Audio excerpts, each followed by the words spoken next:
গল্পের নাম ভালোবাসার পূর্ণতিথি। লেখনীতে নুসরাত সুলতানা সেজুতি। গল্পের দ্বিতীয় পর্ব। পাতা ঝরা হেমন্তের অন্তর্স্থিত সময় চলছে এখন। আজ মাসের 2 তারিখ পড়ল সবে। এরই মধ্যে জমির ধান কেটে ঘরে তুলতে ব্যস্ত কৃষক। চারিদিকে সোনা ঝরা রোদ্দুর। মেঘাচ্ছন্ন স্বচ্ছ আকাশ সারাদিন উল্লাস নিয়ে হাসছে। প্রকৃতি ছেয়েছে হেমন্তের এক বৈরাগ্য চিত্রের আবহে। কেটেছে বেশ কয়েকদিন। তিথির সাথে ঘটে যাওয়া সেই ঘটনায় ধামাচাপা পড়েছে। সঞ্জীব সুরাহা করবে বললেও আদৌ পর্যন্ত কোনো উদ্যোগ নেয়নি। সুচিত্রা স্কুলে চাকরি করার পাশাপাশি একটা ছোট্ট টেইলার্সের ভার সামলাচ্ছেন। সংসারের জাতাকলে পিষ্ট হয়ে নিজেও ভুলে গিয়েছেন এই ঘটনা। শুধু তিথি একাই ভুলতে পারেনি। দিনের বেলা রাস্তায় একা বের হলেই এখনো তার ভয় হয়। এই বুঝি আবার ওরা এলো। পেছনে কারো পায়ের শব্দ পেলে অজান্তেই কেঁপে ওঠে। আর শুধু কান্না পায়। অনেক প্রশ্ন আসে মনে, কেন তার বাবা তাদের মাথার ওপর ছায়া হয়ে দাঁড়ায় না? কেন বাবার বুকে মুখ লুকাতে পারে না? এলাকার স্বনামধন্য ডিসির মেয়ে হয়েও তাকে নিয়ে কুরুচিপূর্ণ চিন্তা করতেও কেন বখাটেদের ভয় হয় না? এত প্রশ্ন উত্তরহীন হয়ে পড়ে থাকে। তিথির নিঃশ্বাসগুলো সাক্ষী সেই মুহূর্তে তারা কতটা দাপিয়েছে। পেয়েছে মৃত্যু সমান যন্ত্রণা। ওই ঘটনার পর সেই শাওন ছেলেটাকে এলাকায় আর দেখেনি তিথি। একদিক দিয়ে ভালোই হয়েছে। না হলে ওকে দেখে হয়তো উল্টো পাল্টা কিছু করে ফেলত সে। ইদানিং আদিত্যের আনাগোনা বেড়েছে তিথির চারপাশে। কলেজ গেটে সব সময় একে দেখা যায় তিথির কলেজে যাতায়াতের সময় পাশে পাশে বাইক চালাতে। তিথি কোচিং থেকে ফেরার সময় পেছনে আসে আদিত্য। তিথির সাথে চোখাচোখি হলে তখন সে নিরুদ্বেগ, ভাবলেশহীন। যেন কাউকে অনুসরণ করা দুনিয়াতে সবথেকে সুন্দর, সাধারণ। কিংবা এটা তার অধিকার। মুচকি হেসে সে তিথিকে হাত ইশারা করে বিদায় জানায়। তিথি ভেবে পায় না, একটা ছেলে এত বেহায়া কি করে হয়। দিনকে দিন বাড়তে থাকে। প্রথম ভালো লাগলেও ইদানিং ভয় হয়। এভাবে তার পিছু পিছু আসা যাওয়া করা ঠিক হচ্ছে না।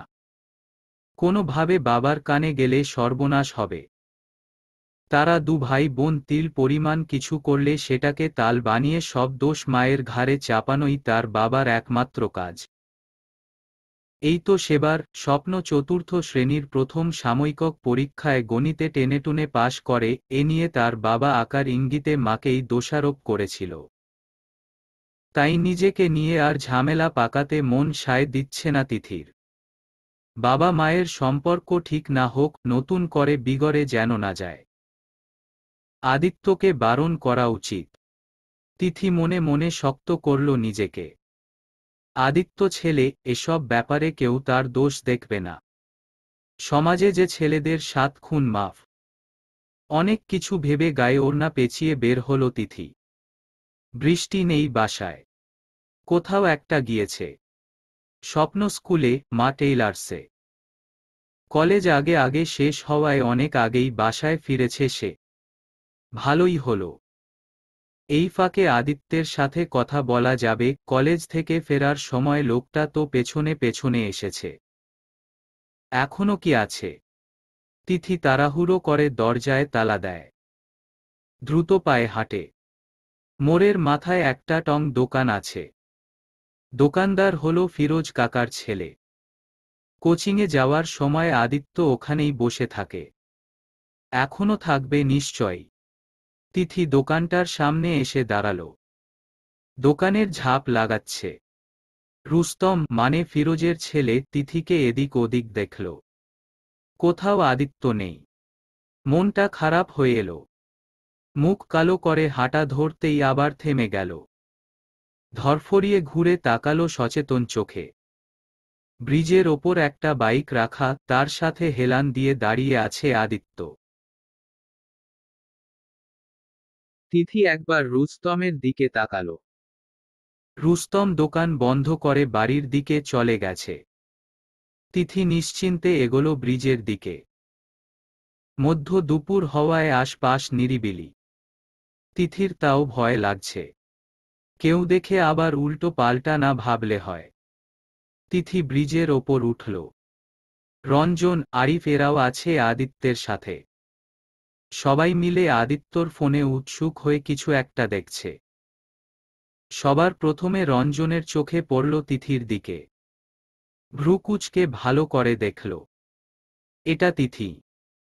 বুঝতে পেরে কনুই দিয়ে আদিত্যকে গুঁতো দিল রঞ্জন। আদিত্য বিরক্ত হয়ে তাকালো ওর দিকে। কি হয়েছে? রঞ্জন চোখ ইশারা করল তিথির দিকে। আদিত্য মুখ কুঁচকে সেদিকে ফিরল। তিথিকে দেখতেই চোখ বড় বড় হয়ে এলো। আর খুব অবাক হল। চট করে হেলান দেয়া থেকে সোজা হয়ে দাঁড়াল। তিথি ততক্ষণে গুটি গুটি পায়ে এসে সামনে দাঁড়িয়েছে। আদিত্য বেশ অনেকটা বিস্ময় নিয়ে জিজ্ঞেস করল, তুমি এখানে? আদিত্যর মুখে তুমি শব্দটা অদ্ভুত লাগল তিথির। কদিন আগেও তো আপনি আপনি বলেছিল, আজ হঠাৎ তুমি?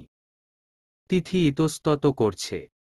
এসেছিল সাহস নিয়ে, কিন্তু নার্ভাসনেস তার সব মনোবল গুলিয়ে দিতে যথেষ্ট।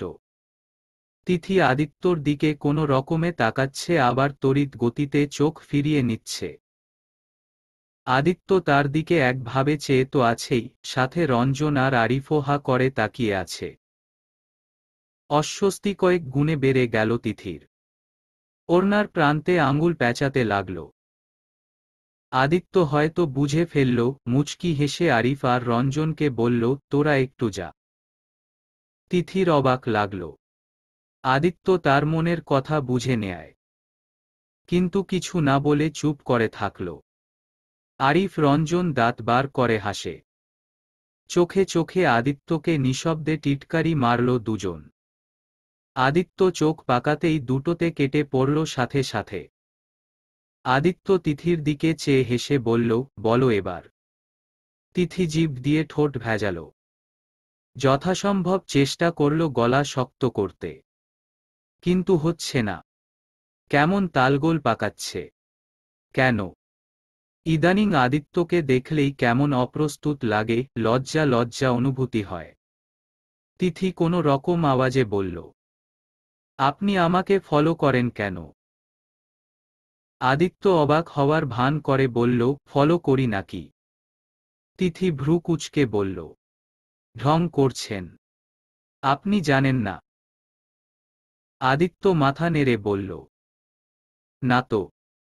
তিথি এবার একটু তেতে বলল, না তো। না তো মানে কি? আমি সব সময় দেখি আপনি আমার পেছনে পেছনে আসেন। কলেজের সামনে বসে থাকেন। কোচিংয়ে যাওয়ার সময়ও পাশে পাশে বাইক চালান।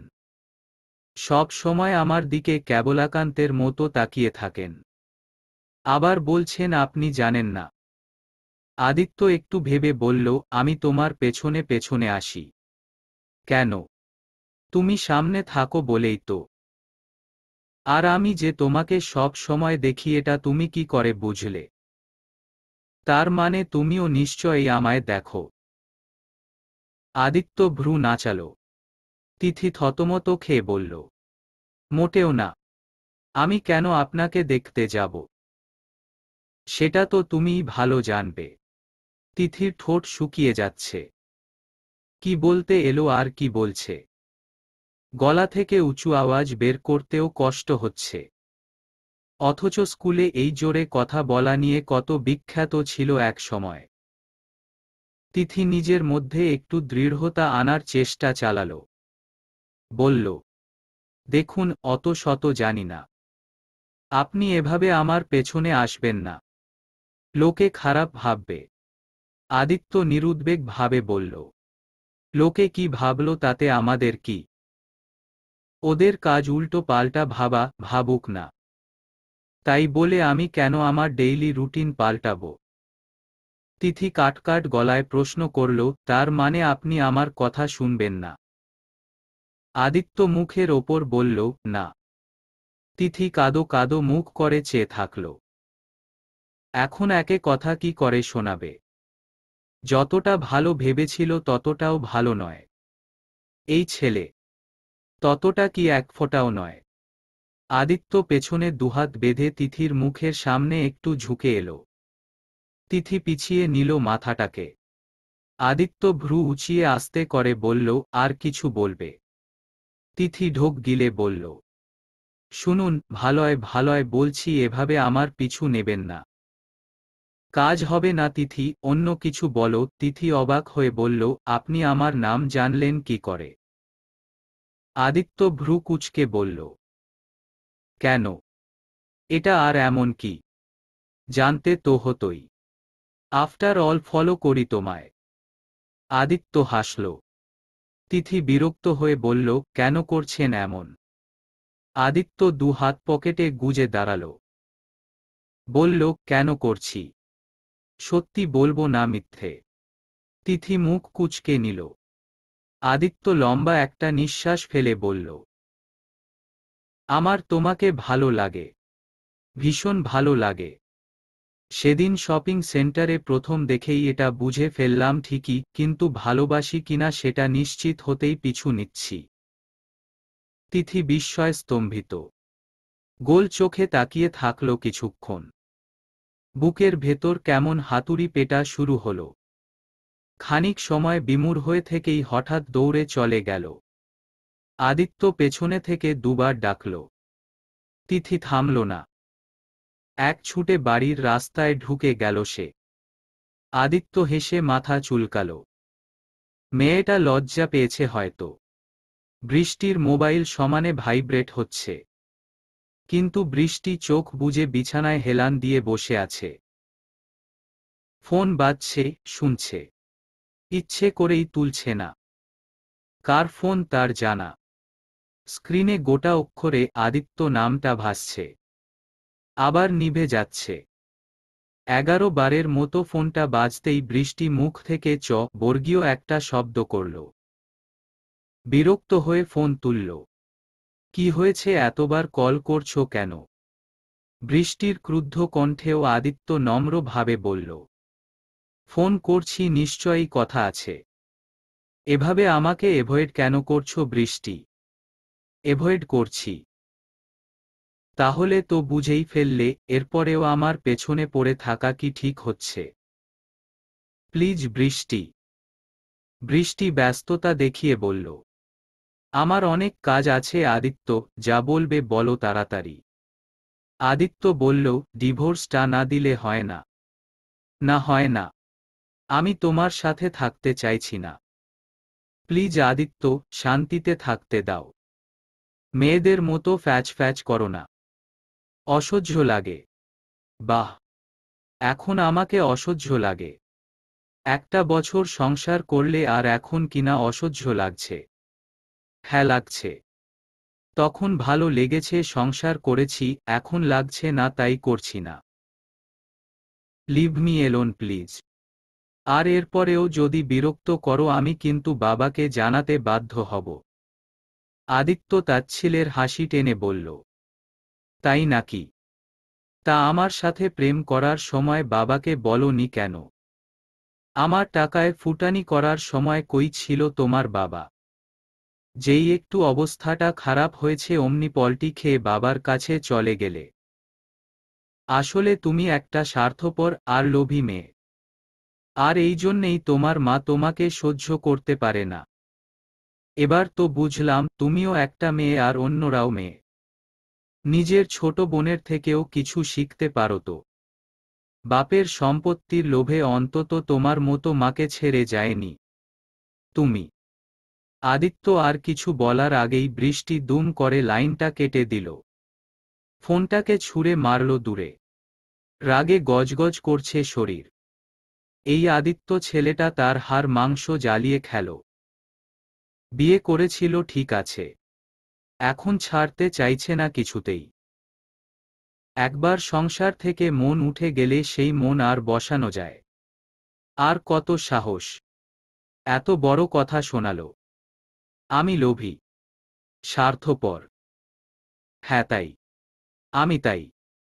লোভী স্বার্থপর হয়ে যদি ভালো থাকা যায়, বিলাসিতা করা যায়, তবে সেটা আমি 100 বার হব। কেন সব সময় তিথির সাথে তুলনা করতে হবে আমাকে? মানছি ও ভালো, কিন্তু আমার মতো সুন্দরী হলে দেখতাম কত দূর নিজের চরিত্র টিকিয়ে রাখতে পারে। মায়ের ভালো মেয়েই বা কত দিন অবধি ভালো থাকতে পারে। তিথি ঘরে ঢুকে দরজা চাপালো প্রথমে। বুকে হাত দিয়ে জোরে জোরে নিঃশ্বাস নিল। বুকটা এখনো ধরাস ধরাস করে লাফাচ্ছে। ছেলেটা কি বলল ওসব? ভালো লাগা, ভালোবাসা শব্দগুলো ওর মুখে এত সুন্দর লাগছিল কেন? তিথি অজান্তেই মুচকি হাসল। কোথায় গেছিলি? হঠাৎ শব্দটায় চমকে উঠল তিথি। বৃষ্টি সন্দিহান চোখে তাকিয়ে আছে, ওকে দেখতেই দরজার দিকে তাকালো তিথি। যাওয়ার সময় সে তো তালা দিয়ে গেছিল, অথচ দরজাটা খোলা ছিল। আর সে খেয়ালই করেনি। এতটাই ডুবে ছিল ওই ছেলেতে। তিথি আমতা আমতা করে বলল, একটু দোকানে গিয়েছিলাম, পেন শেষ হয়ে গেছিল। এনেছিস পেন? কই? হাত তো খালি। বৃষ্টির গোয়েন্দাগিরিতে তিথির অথই জলে সাঁতার কাটার মতো অবস্থা। জিভের আগায় উত্তর না পেয়ে ঠোঁট কামড়ালো কিছুক্ষণ। হঠাৎ মেকি হাসি টেনে বলল, আনিনি। রুস্তম ভাই দোকান বন্ধ করে দিয়েছে। বৃষ্টি তাও ভ্রু কুঁচকে চেয়ে থাকল। তিথির সব গুলিয়ে যাচ্ছে ওর এমন তীক্ষ্ণ দৃষ্টির কবলে পড়ে। এদিক ওদিক তাকিয়ে বাঁচার চেষ্টা চালাল। বৃষ্টি একটু এগিয়ে এলো তিথির দিকে। তিথি বুঝতে পেরেও তাকাচ্ছে না। বৃষ্টি সন্দেহী কণ্ঠে বলল, সত্যি করে বলতো, সেদিনের সেই বাইকওয়ালাকে তুই চিনিস না? সত্যিই না। তিথি যেন হোঁচট খেল। দিদি ঠিক ধরে ফেলল। এখন আর লুকিয়ে লাভ নেই। মিথ্যে বলতে গেলে উল্টে সব কেচে যাবে। একটা সত্যিকে আড়াল করতে 1000টা মিথ্যে বলার থেকে 2টো বকা খাওয়া ঢের ভালো। চোরের মতো মাথা নামিয়ে নিল তিথি। বৃষ্টি মুহূর্তেই উচ্ছ্বসিত কণ্ঠে বলল, ঠিক বুঝেছিলাম কোনো ঘাপলা আছে। তা কি নাম ছেলেটার? তিথি মুখ কাচুমাচু করে বলল, আদিত্য। বৃষ্টি অবাক হল। আবার সেই নাম? বৃষ্টি পায়চারি করছে। দাঁত দিয়ে নখ খুঁটে ভাবছে কিছু। তিথি পা দুলিয়ে বসে আছে বিছানায়। ভ্রু কুঁচকে দেখছে দিদিকে। বৃষ্টির এতক্ষণের গভীর মনোযোগ ভঙ্গ হল তিথির ব্যস্ত আওয়াজে, কি রে দিদি? কিছু বল। বৃষ্টি থামল। তিথির দিকে তাকিয়ে বুকের সাথে দুহাত ভাঁজ করে দাঁড়িয়ে ভাবুক ভঙ্গিতে বলল, আমার মনে হয় ছেলেটা তোকে পছন্দ করে। তিথি কথাটার মধ্যে নতুনত্ব খুঁজে পেল না। একটু আগেই আদিত্য তাকে বলে দিয়েছে এটা। তাই নীরস মুখে চেয়ে থাকল। বৃষ্টিকে সব বললেও এইমাত্র যে আদিত্যের সাথে কথা বলে এসছে সেটা আর বলেনি। তাহলে আকাশ পাতাল ভেবে বসবে। তিথির মতে তার মা একদম ঠিক নাম রেখেছে দিদির। বৃষ্টি। বৃষ্টির যেমন কয়েক রূপ থাকে, কখনো গুড়ি বৃষ্টি, কখন মুষলধারে, তার দিদিরও ঠিক তাই। এই ভীষণ ভালো, খুব ভালো। হঠাৎই রূপ বদলে যায়। মন পাল্টায়। কখন কি হয় তিথি আজও বুঝে উঠল না। দেখা গেল সব বলার পর হিতে বিপরীত করে বসল তার সাথে। তিথির ভাবনার ফাঁকে বৃষ্টি এসে পাশে বসল, বলল, ছেলেটাকে কেমন দেখতে? তিথি গালে হাত দিয়ে হাঁটুর ওপর ঝুঁকে গেল। বলল, ভালোই। ফর্সা, মাথা ভরা চুল, মোটা মোটা ভ্রু, তবে ঠোঁট দুটো খুব কালো। মনে হয় প্রচুর স্মোক করে। আর জানিস কত্ত লম্বা, একেবারে উটের মতন। তিথির বর্ণনা শুনে বৃষ্টি হাসল, ভ্রু নাচিয়ে বলল, বাহ, কদিনে অনেক কিছু খেয়াল করেছিস। তিথি অপ্রস্তুত কণ্ঠে বলল, না মানে, ওই থাক। আর লুকাতে হবে না। আমি ছেলেটাকে দেখব একবার। তিথি অবাক হয়ে বলল, তুই দেখে কি করবি? বৃষ্টি ভ্রু উঁচিয়ে বলল, কেন? দেখলে সমস্যা আছে? একটা ছেলে আমার বোনকে এভাবে ফলো করছে, আবার তাকে বখাটে ছেলেদের হাত থেকেও বাঁচালো। আর তাকে আমি দিদি হয়ে দেখতে পারি না। তিথি ছোট করে বলল, না তা পারিস। কিন্তু? কোনো কিন্তু নয়। চল। তিথি আবার অবাক হয়ে বলল, এখন কোথায় যাব? এখন কি ওই ছেলেটা আছে নাকি? তাছাড়া ও কোথায় থাকে আমি নিজেই জানি না। বৃষ্টি আহত স্বরে বলল, তাহলে দেখা হবে না? তিথি একটু ভেবে বলল, বিকেলে দেখাবো। রুস্তমের দোকানের সামনে দাঁড়িয়ে থাকে। যখন কোচিংয়ে যাব আমার সাথে যাস। বৃষ্টি বাধ্য মেয়ের মতো সায় দিল, আচ্ছা। তাই করি না হয়। একই নাম, দেখার যে ভীষণ ইচ্ছে। তিথি বৃষ্টির দিকে তাকালো কথাটায়। মন খারাপ করে বলল, দিদি, জিজুর কথা মনে করিয়ে দিলাম তাই না? বৃষ্টি অদ্ভুতভাবে তাকালো। কিছুক্ষণ চেয়ে থেকে হঠাৎ শব্দ করে হেসে ফেলল। হাসতে হাসতে বলল, তুই আসলেই বোকা সোনু। এতদিনেও আমাকে চিনলি না? তিথি বুঝল না। বোকা চাউনিতে চেয়ে থাকল। বৃষ্টি একটা লম্বা শ্বাস টেনে বলল, জীবনে সব থেকে দরকারি বস্তু কি জানিস? টাকা। টাকা থাকলে সবাই তোকে দিনে দুবার সালাম ঠুকবে। টাকা নেই, মনে করবি এই সমাজে তুই থেকেও নেই। দেখ না, মায়ের কথা যদি বলি, বিয়ে তো পারিবারিকভাবেই হয় বাবার সাথে। যতদিন বাবার সাথে ছিল মা, নানু বাড়ি থেকে শুরু করে দাদু বাড়ি, সবাই মায়ের গুণগানে পঞ্চমুখ থাকত। ফোন করে জল খেয়েছে কিনা তাও জিজ্ঞেস করত মামু। অথচ যেই এখন অকুল পাথারে পড়ল, বাবার থেকে আলাদা হল, তাদের কিন্তু আর ডেকেও পাওয়া যায় না। আমি আদিত্যকে ছাড়ছি বলে মা আমার সাথে কথা বলে না। কারণ আদিত্য ভালো ভদ্র ছেলে। কিন্তু ভদ্রতা কি জলে গুলে খাবো? ওর অবস্থা এখন এতটাই খারাপ, আমার চাহিদাগুলো পূরণ করতে কখনোই পারত না। বিলাসিতা বাদ দে, রোজকার দরকারি জিনিস, আমার পড়াশোনার খরচা, সংসার খরচা, এসব সামলাতে গিয়ে উল্টে দেখা যেত সংসারে ঝগড়া ঝামেলা বাড়ত, কলহ হতো। কথায় বলে না, অভাব যখন দুয়ারে এসে দাঁড়ায়, ভালোবাসা তখন জানালা দিয়ে পালায়।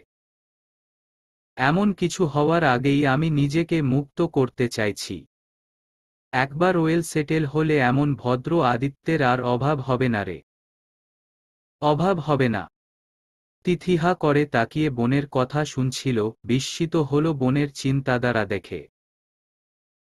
একটা কথা বলতে ইচ্ছে হল, এমন চিন্তা করলে বছর বছর জামাই পাল্টাতে হবে দিদি।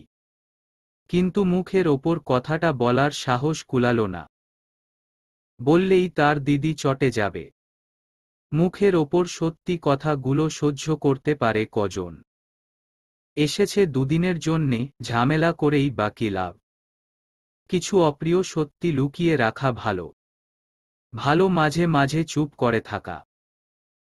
বোবার যে কোনো শত্রু থাকে না। বৃষ্টি তিথিকে নিশ্চুপ দেখে কপাল কোঁচকাল, কি রে, তোর আবার কি হলো? ওই ছেলের কথা ভাবছিস? তিথি মৃদু হেসে মাথা নেড়ে না বোঝাল। বৃষ্টি খোঁচা মেরে বলল, আরে জানি জানি। এখন এমন হবে, হতেই থাকবে। সারাদিন ওর কথা ভাববি। কখন ভাববি নিজেও বুঝবি না। মাঝে মাঝে একা একা হাসবি। তিথি মিনমিনে স্বরে বলল, হ্যাঁ, তোর তো এই বিষয়ে পিএইচডি করা। খুব ভালো জানবি। কথাটা ঠিক শুনতে পেল না বৃষ্টি। তবে তিথি কিছু একটা বলেছে বুঝল সেটুকু। নিশ্চিত হতে জিজ্ঞেস করল, কিছু বললি? তিথি মেকি হাসি দিয়ে মাথা দোলালো দুদিকে।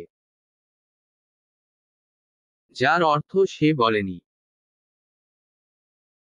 বৃষ্টি একটু দম নিয়ে বলল, তাহলে বিকেল হোক, তোর নতুন কৃষ্ণকে দেখি কেমন দেখতে।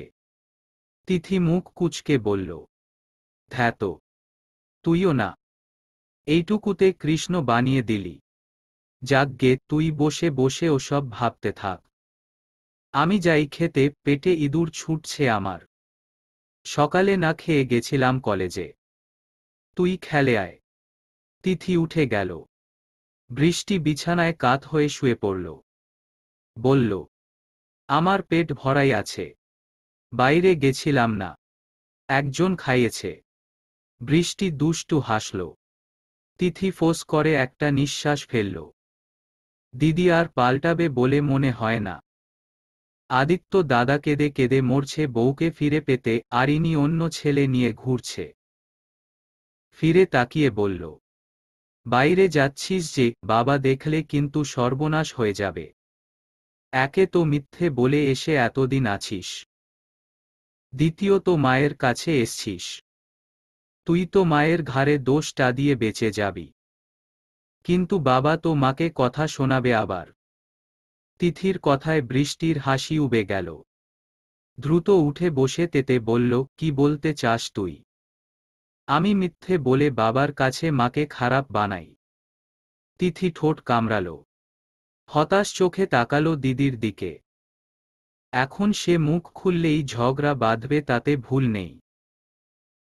পরিস্থিতি সামলাতে বলল, আমি সেটা বলিনি, আমি বলেছি আমি ভাত খাব।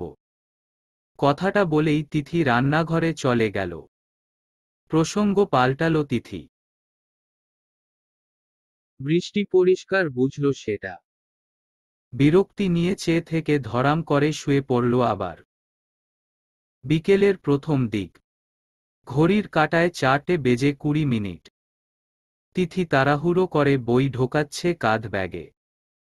ঘুম থেকে উঠতে উঠতে দেরি হলো আজকে। তার ওপরে বৃষ্টি সেই যে আয়নার সামনে দাঁড়িয়েছে, এখনো নড়ছে না। এই তো এখান থেকে এখানে, এইটুকু রাস্তায় এত সাজগোজের কি হলো ভেবে পেল না তিথি। আগের দুবারের মতোই বিরক্তি নিয়ে ডাকল, দিদি হলো তোর, আয় না এখন। বৃষ্টি লিপস্টিকের ঢাকনা লাগাতে লাগাতে বলল, হয়ে গেছে, আসছি। স্বপ্ন মাঠে খেলতে গিয়েছে। তিথি তালা মারল দরজায়। এক পাশের কাঁধে ব্যাগ, অন্য পাশে মোটা বেনুনিটা ঝুলছে। বৃষ্টির খোলা চুল উড়ছে বাতাসে। হাঁটছে আর ফোন টিপছে। বাড়ির রাস্তাটা পিচের হলেও সরু অনেক। একসাথে দুজনের বেশি আটে না। তার ওপর বাঁশঝাড় আর ফসলি ধানের ক্ষেত। তিথির প্রশান্ত লাগছে খুব। রাস্তার আইল ধরে কিছু নতুন নতুন ফুল ফুটেছে। ফুল, ফসলের গন্ধ, নির্মল বাতাস, শুভ্র আকাশ, সব মিলিয়ে সুন্দর ঝরঝরে প্রকৃতি। একটা সময় রুস্তমের দোকানের কাছে এসে দাঁড়ালো তিথি। ওকে দাঁড়াতে দেখে বৃষ্টি ফোন থেকে মুখ তুলে বলল, কি হলো? তিথি অবাক হল। এইটুকু সময়ে বেমালুম ভুলে গেল। কি করতে এলো তাহলে? বৃষ্টি চেয়ে থাকল। ওদিকে তিথিও উত্তর দিচ্ছে না। বহু দ্বিধাদ্বন্দ্বে ভুগে অসহায় চোখে তাকালো বৃষ্টি। কি করতে এসছিল যেন কিছুতেই মনে পড়ছে না। খানিকক্ষণ ভাবল। হঠাৎ মনে পড়ল, সে তো আদিত্য নামের ছেলেটাকে দেখতে এসছিল। জিভ কেটে ব্যস্ত ভঙ্গিতে বলল, ওহ সরি। কই কই ছেলেটা? তিথি আগ্রহহীন কণ্ঠে বলল, জানি না, নিজে খুঁজে নে। আহা, রাগ করিস না, খুব গুরুত্বপূর্ণ চ্যাটে ছিলাম। বল কোথায় সেই ছেলে? তিথির রাগ পড়ে গিয়েছে। নিজেকে স্বাভাবিক করে চোখ দিয়ে ইশারা করল সামনে। বৃষ্টি তাকালো সেদিকে। রুস্তমের দোকানের সামনে ছোট ছোট বেঞ্চি পাতানো। আদিত্য, রঞ্জন দুজন বসা সেখানে। আরিফ নেই আজ। দুজনের হাতেই সিগারেট ধরানো। হাসি ঠাট্টায় মেতে আছে একবারে। বৃষ্টি ভ্রু কুঁচকে চেয়ে থেকে পর্যবেক্ষণ করল। তিথির বর্ণনার সাথে মেলালো দুজনকেই। প্রশ্ন করল, ওই ব্লু শার্ট পরা ডান পাশের ছেলেটা না? তিথি মাথা নেড়ে হ্যাঁ বোঝাল। বৃষ্টি উচ্ছল কণ্ঠে বলল, দেখতে তো ভালোই। হু, আমি তো বলিনি দেখতে খারাপ। আচ্ছা আমি এখন যাচ্ছি, তুই বাসায় যা। স্বপ্ন ঘরে তালা পেলে কোথায় যাবে? বৃষ্টি প্রস্তাবটা নাকচ করে বলল, দাঁড়া, পড়ে যাস। তিথি ভ্রু কুঁচকে বলল, কেন? বৃষ্টি উত্তর দিল না প্রশ্নের। উল্টে তিথিকে চমকে দিয়ে স্বর উঁচু করে ডেকে উঠল, এই যে মিস্টার আদিত্য। তিথি একেবারে হতভম্ব হল, সাথে সাথে গোল চোখ করে বলল, এই দিদি ডাকছিস কেন ওনাকে? বৃষ্টি তিথির কথায় পাত্তা দিল না। এমন ভাব করল যেন শুনতাই পায়নি। আগের থেকেও জোরালো স্বরে ডাকল, আদিত্য। নিজের নাম শুনে আদিত্য আশপাশে তাকাল। কে ডাকছে? একটা সময় সামনে তাকাতেই দেখল একটু দূরে দাঁড়িয়ে আছে তিথি, সাথে অন্য একটি মেয়ে। তিথিকে দেখতেই আদিত্য হাতের সিগারেট ফেলে দিল মাটিতে। রঞ্জনও ফেলল আদিত্যের দেখাদেখি। বৃষ্টি এবার হাত নাড়ে ডাকল, এদিকে আসুন। তিথি কপাল চাপড়াল, হায় ভগবান, এই মেয়েকে আমি কেন আনলাম? আদিত্য প্রথমে বুঝে উঠল না মেয়েটা তাকেই ডাকছে কিনা। বিভ্রান্তি কাটাতে নিজেকে দেখিয়ে বলল, আমাকে ডাকছেন? বৃষ্টি মাথা নাড়ল। রঞ্জন আদিত্যের কানের কাছে মুখ এনে বলল, বৌদি মনে হয় সাথে বড় বোন এনেছে। দুপুরে কি উল্টো পাল্টা কিছু বলেছিস? বললে এখনো সময় আছে, চল ভাগি। আদিত্য চোখ রাঙিয়ে বলল, চুপ কর ছাগল, দেখে আসি দাঁড়া, সম্বন্ধ পাকা করতেও তো আসতে পারে। আদিত্য হেসে উঠে দাঁড়াল। তিথি কি করবে ভেবে পাচ্ছে না। বেনির গোছাটা হাতে প্যাঁচাচ্ছে। দিদির এমন ছলনা মেনে নিতে পারছে না। বলল, শুধু দেখবে, অথচ লাজ লজ্জা ভুলে ডেকে পাঠালো। কি দরকার ছিল ছেলেটাকে ডাকার? মনে মনে প্রার্থনা করতে থাকলো অন্তত উল্টো পাল্টা কিছু না শোনায় দিদি। যে ঠোঁট কাটা মেয়ে। আদিত্য এগিয়ে এসে ওদের সামনে দাঁড়াল। একবার আর চোখে তাকালো তিথির দিকে। আদিত্য তাকাতেই তিথি চোখ সরিয়ে নিল অন্যদিকে। ততক্ষণে বৃষ্টিপা থেকে মাথা অবধি দেখে নিয়েছে আদিত্যকে। আদিত্য বৃষ্টির দিকে ফিরে বলল, বলুন। বৃষ্টি মৃদু হেসে বলল, আমি বৃষ্টি, তিথির দিদি। আদিত্য হেসে ছোট করে বলল, ওহ আচ্ছা। বৃষ্টি এবার তিথির দিকে তাকাল। বলল, সোনু তুই একটু ওদিকটায় গিয়ে দাঁড়াতো। তিথি চোখ ছোট করে বলল, কেন?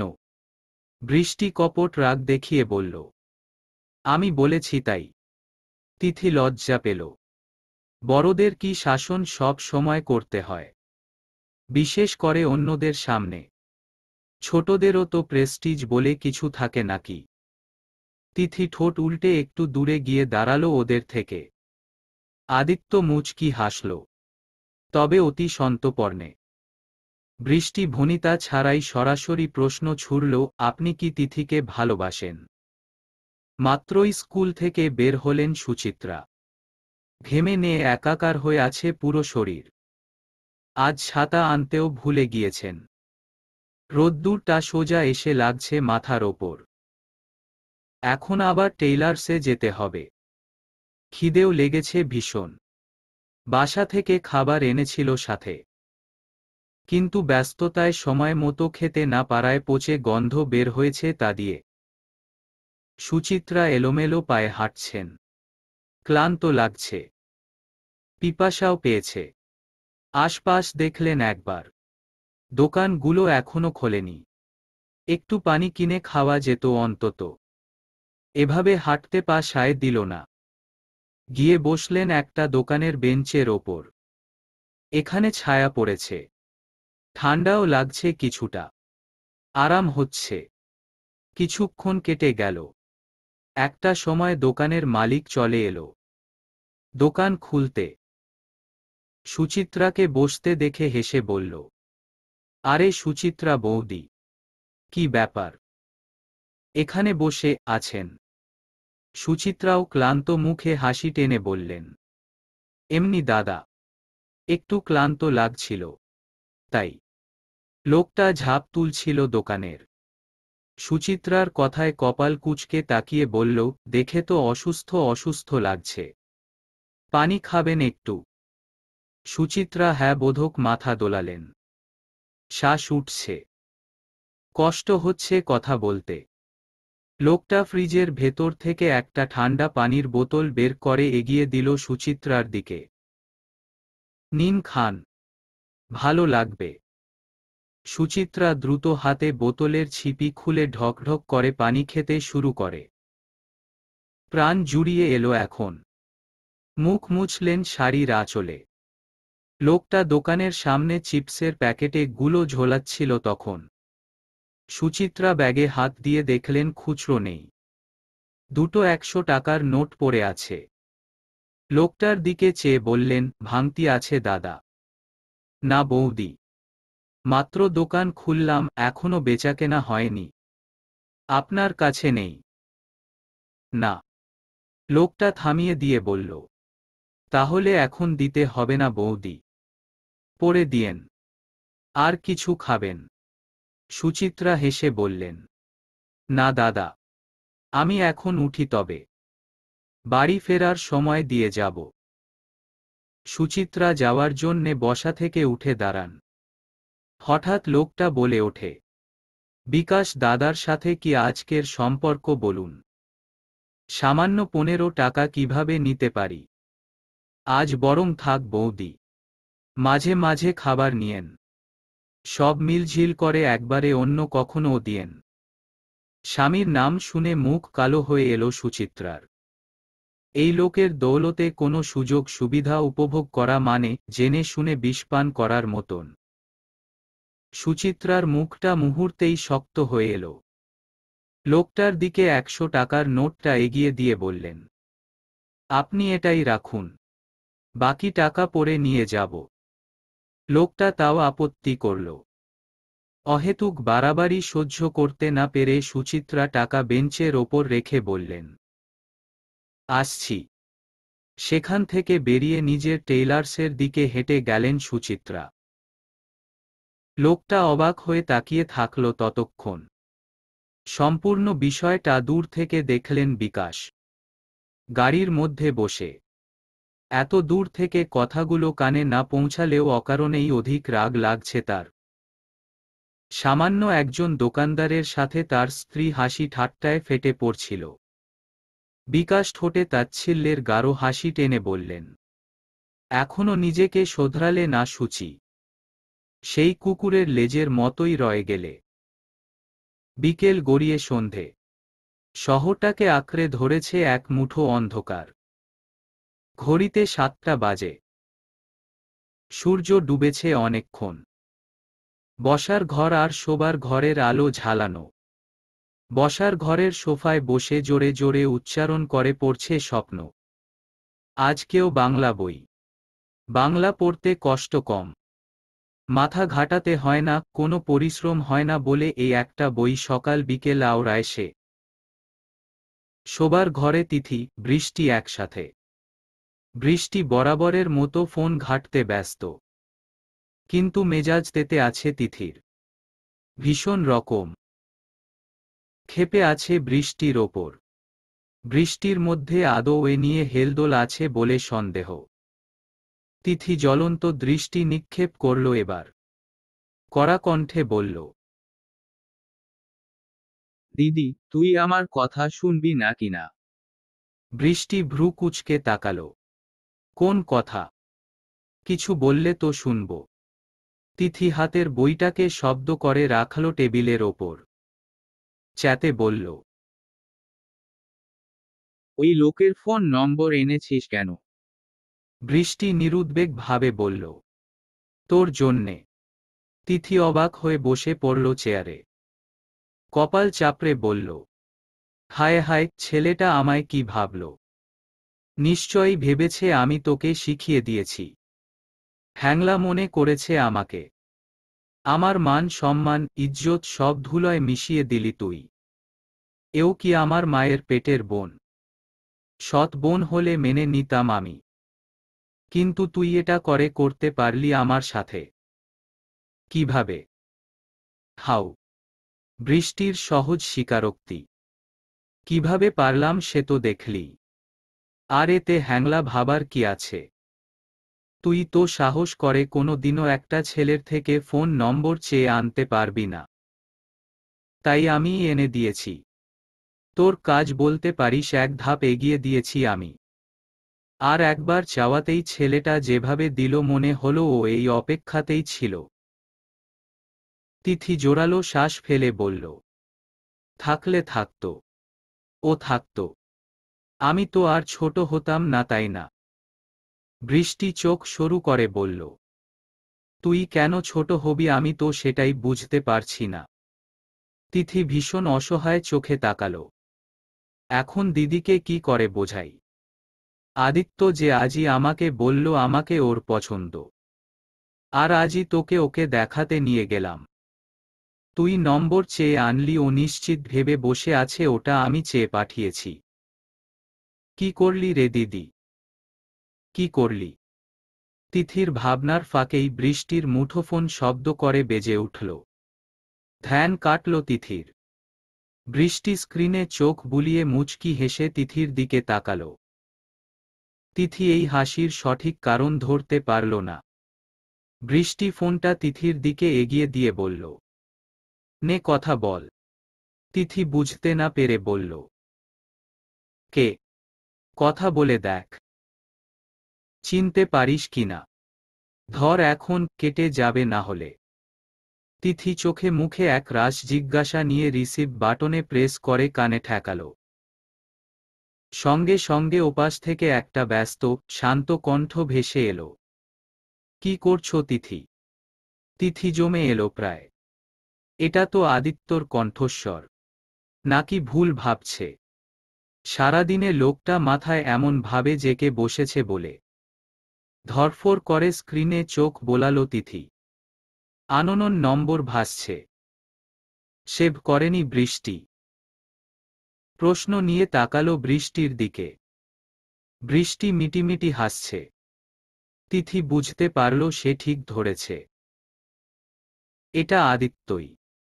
প্রচণ্ড কৌতূহল নিয়ে মৃদু স্বরে বলল, আপনি? আমি আদিত্য। চিনতে পারলে? পেরেছি। বাহ। তিথির চূড়ান্ত অস্বস্তি হচ্ছে। কি বলবে বুঝে পেল না। লাইন কেটে দেবে, কিন্তু সেটা কি ভালো দেখাবে? ইতস্তত করে বলল, কিছু বলবেন? বলার ইচ্ছে তো অনেক, কিন্তু তুমি কি শুনবে? তিথি জিভ দিয়ে ঠোঁট ভেজাল। প্রত্যুত্তর করল না। আদিত্য নিজেই বলল, আমার ভীষণ মন খারাপ জানো। কেন খারাপ জানি না। ঘরে ফিরতে মন চায় না আজকাল। ইচ্ছে হয় সারাটা দিন রুস্তমের দোকানের সামনে বসে থাকি, আর তারপর একজনকে দুচোখ ভরে দেখি। তিথির গলা শুকিয়ে এলো। আদিত্য ঠান্ডা আওয়াজে, লোকটা কিছু বললেই তার শরীর কেঁপে ওঠে। কেমন এক অনুভূতি হয়। এ অনুভূতি কিসের? ভালো লাগার, নাকি মিশ্র? তিথিকে নিশ্চুপ দেখে আদিত্য শীতল কণ্ঠে ডাকল, তিথি। তিথি আস্তে করে জবাব দেয়, হু, ভালোবাসি। তিথির হৃদস্পন্দন এক মুহূর্তের জন্যে থমকে গেল ওখানেই। কিছু বলার মতন শব্দ পেল না। স্থির হয়ে বসে রইল। ঠোঁট দুটো ঠকঠক করে কাঁপছে। বৃষ্টি উৎসুক হয়ে চেয়ে আছে ওর দিকে। আদিত্য কি বলছে শুনতে না পেলেও বোনের চেহারায় কিছু ঘটেছে স্পষ্ট। কিন্তু কি? আদিত্য প্রশ্ন ছুড়ল, কিছু বলবে না? তিথি হুঁশে ফিরল। কিছু বলতে ধরবে এর আগেই কেউ একজন ছো মেরে হাত থেকে নিয়ে নিল ফোন। হকচকিয়ে তাকালো দুবোন। সুচিত্রা শক্ত মুখ করে তাকিয়ে আছে তিথির দিকে। মাকে দেখে ভয়ে প্রাণ নাশ হয় তিথির। সুচিত্রা সন্দেহী কণ্ঠে বলল, কার সাথে কথা বলছিলি? তিথি জিভের ডগায় উত্তর পেল না। ভাবতে লাগলো কি বলবে। পরিস্থিতি সামলাতে বৃষ্টি আমতা আমতা করে বলতে শুরু করল, মা আসলে। সুচিত্রা হাত উঁচু করে থামিয়ে দিলেন ওকে, কড়া কণ্ঠে বললেন, আমি কাউকে জিজ্ঞেস করিনি। তুই বল। তিথির দিকে তাকিয়ে বলল। তিথি ভয় কাঁপছে, উসখুস করছে। উত্তর না পেয়ে সুচিত্রা ফোনের স্ক্রিনে চোখ বোলালেন। স্ক্রিন লক হয়ে গিয়েছে। ওয়ালপেপারে বৃষ্টির ছবি ভাসছে। সুচিত্রার গলার স্বর শুনেই আদিত্য লাইন কেটে দিয়েছিল। সুচিত্রা তেমন বিশেষ কিছু না পেয়ে ফোনটা বিছানার ওপর ছুঁড়ে মারলেন। শান্ত কড়া কণ্ঠে বললেন, আমি চাই না আমার মেয়ে বাকিদের মতো হোক। দয়া করে কেউ যেন ওকে বিপথে চালিত না করে। তবে আমার থেকে খারাপ মা কেউ হবে না। মায়ের কথার ইঙ্গিত ঠিক বুঝে ফেলল বৃষ্টি। মুহূর্তেই রাগ মাথা চারা দিয়ে উঠল। সুচিত্রা চলে যেতে নিলে ফুঁসে উঠে বলল, আর কি বাকি আছে তোমার খারাপ মা হওয়ার? যে মা মাসের পর মাস সন্তানের খোঁজ নেয় না, সামনে দেখলেও দুটো কথা বলে না, সে ভালো মা হয়ই বা কি করে? সুচিত্রা তিথিকে শান্তভাবে বললেন, সোনু থামতে বল ওকে। তিথি হা করতে নিলে বৃষ্টি চেতে বলল, ও আমাকে কি থামাবে? আর আমি কেনই বা চুপ করব? সত্যিটা শুনতে খুব খারাপ লাগে তাই না? তবে আমাকে শোনাও কেন? পরের ছেলের জন্যে এত দরদ উথলাচ্ছে অথচ নিজের মেয়ের জন্যে কিচ্ছু না।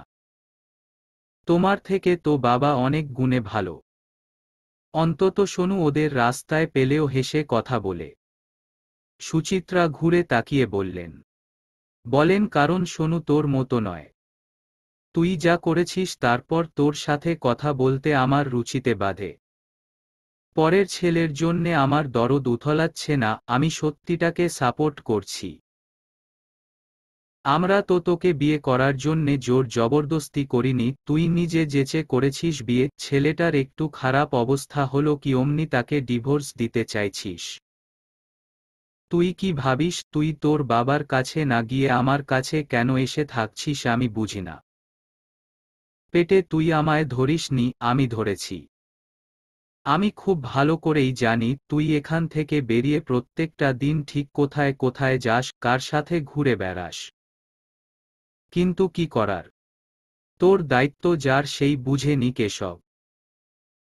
তবে আমার মেয়ে এত লোভী বাজে চরিত্রের, সেটা মা হিসেবে মেনে নিতে একটু তো কষ্ট হয়। বৃষ্টি উত্তেজিত হয়ে বলল, তাই নাকি? আমি লোভী, বাজে চরিত্রের, আর তুমি খুব ভালো? সুচিত্রা চোখ সরু করে বললেন, কি বলতে চাচ্ছিস? তিথি অকুল পাথারে পড়ল। দিদি আর মায়ের লড়াইয়ে দিশেহারা সে। কাকে থামাবে? পরিস্থিতি যে খারাপের দিকে যাচ্ছে। প্রচেষ্টা হিসেবে দিদিকে অনুরোধ করল, দিদি থাক না। মা তো। বৃষ্টি ধমকে বলল, তুই চুপ কর, আমি আজ বলবো। মা বারবার আমার চরিত্র নিয়ে খোঁটা দেয় তাই না?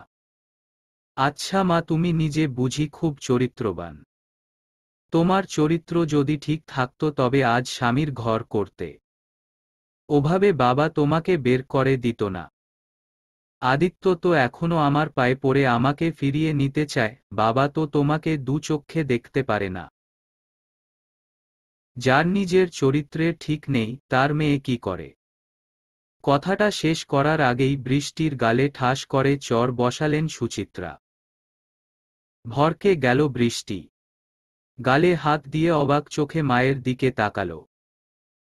তিথি চুপসে গিয়ে মুখ হাত দিয়ে চেপে ধরল ভয়। সুচিত্রা টলমলে চোখে দাঁত খিঁচে বললেন, তোর মতো বেয়াদব মেয়ে থাকার থেকে না থাকা ভালো। এক্ষুনি আমার বাড়ি থেকে বেরিয়ে যা তুই। এক্ষুনি। বৃষ্টির চোয়াল শক্ত হয়ে এলো। তেতে বলল, যাবই তো। আমার আশাই ভুল হয়েছে। আর কখনো এই বাড়িতে পা রাখব না আমি। সুচিত্রা ঘর ছেড়ে বেরিয়ে গেলেন। দরজার কাছে মুখ কালো করে দাঁড়িয়ে ছিল স্বপ্ন। সবটা দেখেছে সে। বৃষ্টি ব্যস্ত হলো ব্যাগ গোছাতে। তিথি কাঁদছে আর বোনকে থামাতে চেষ্টা করছে। না দিদি, প্লিজ যাস না। মা রাগ করে বলেছে দিদি। তিথি বৃষ্টির ব্যাগ চেপে ধরল। কিছুতেই যেতে দেবে না সে। এমনি হলে এক কথা, কিন্তু এভাবে একে অন্যের সাথে রাগ করে মনোমালিন্য নিয়ে ঘর ছাড়া মোটেও ঠিক নয়। তিথির হাত ঝাড়া মেরে সরিয়ে দিল বৃষ্টি। ছাড় আমায়। আর জীবনেও ওই মহিলার মুখ দর্শন করব না। তিথির কোনো আকুতি মিনতি কাজে লাগল না। একটা সময় ব্যাগপ্যাক নিয়ে ঘর ছেড়ে বেরিয়ে গেল বৃষ্টি। বসার ঘরে থম মেরে বসে ছিলেন সুচিত্রা। মাকে দেখেও না দেখার ভান করে সদর দরজা খুলে চলে গেল বৃষ্টি। তিথি আর স্বপ্ন দৌড়ে পিছু নিতে গেলে সুচিত্রা শান্ত অথচ কড়া কণ্ঠে বললেন, ঘরের বাইরে এক পাও রাখবি না কেউ। মায়ের বরফ নির্দেশে তিথি স্বপ্ন ওখানেই দাঁড়িয়ে পড়ল। বাইরে স্নিগ্ধ শান্ত আবহাওয়া থাকলেও মনের মধ্যে উত্তাল ঝড় নিয়ে নিজের রুমের দিকে পা বাড়ালেন সুচিত্রা। এতক্ষণের আটকে রাখা চোখের পানিটুকু গড়িয়ে গাল অবধি এলো। যে সন্তানকে ৯ মাস গর্ভে ধারণ করে জন্ম দিল, এত কষ্ট করে বড় করল, সেই সন্তান আজ মাকে চরিত্র নিয়ে কথা শোনায়। এমনও লেখা ছিল কপালে। সুচিত্রা ধরাম করে দরজা আটকালেন। শব্দে কেঁপে উঠল স্বপ্ন। গুটিয়ে গিয়ে আঁকড়ে ধরল বোনের কোমর। তিথির চোখ তখন থই থই। সুচিত্রা ধীর পায়ে গিয়ে বিছানায় শুলেন। বালিশ মুখে চেপে হুহু করে কেঁদে উঠলেন। ভাগ্য কেন এমন খেলা খেলছে। স্বামী সন্তানের চক্ষুশূল হয়ে বেঁচে থাকার চেয়ে মরে যাওয়া যে ঢের শান্তির। মন খারাপ সাময়িক। এই একটু পর বেমালুম চাপা পড়ে ভুলে যায় সব। কিন্তু বিষণ্ণতা ভয়ানক। গ্রাস করে মন মস্তিষ্ক। অবসাদে ছেয়ে ফেলে চারপাশ। মৃদু মন্দ শান্তির বাতাস তখন বিষাদ লাগে। বিষাক্ত মনে হয় কারো সহানুভূতি। তিক্ততা ঘিরে থাকে হৃদয়। বাইকের ওপর লম্বালম্বি ভাবে চিত হয়ে শুয়ে আছে আদিত্য। চোখগুলো আকাশপথে। সাদা শুভ্র আকাশে কিছু খুঁজছে। পাশেই মুখ ছোট করে দাঁড়িয়ে আছে রঞ্জন আর আরিফ। দুজনে কতক্ষণ নিজেদের মধ্যে কথা বলছে, কখনো আবার চেয়ে দেখছে আদিত্যকে। আদিত্য একটা বাক্য ব্যয়ও করেনি এখন অবধি। আদিত্যের মন ভালো নেই। ক্ষুণ্ণতায় ভুগছে। আজ ১ সপ্তাহ তিথিকে একটু চোখের দেখা দেখেনি সে। প্রত্যেকটা দিন রুস্তমের দোকান, কলেজ গেট, ব্রিজের এপার ওপার করলেও তিথির দেখা মেলেনি। তিথি কি রাগ করল সেদিন ভালোবাসি বলায়? হতেই পারে না। সেদিন কারো একটা গলার স্বর পেয়েছিল ফোনে। কে ছিল? তিথির মা।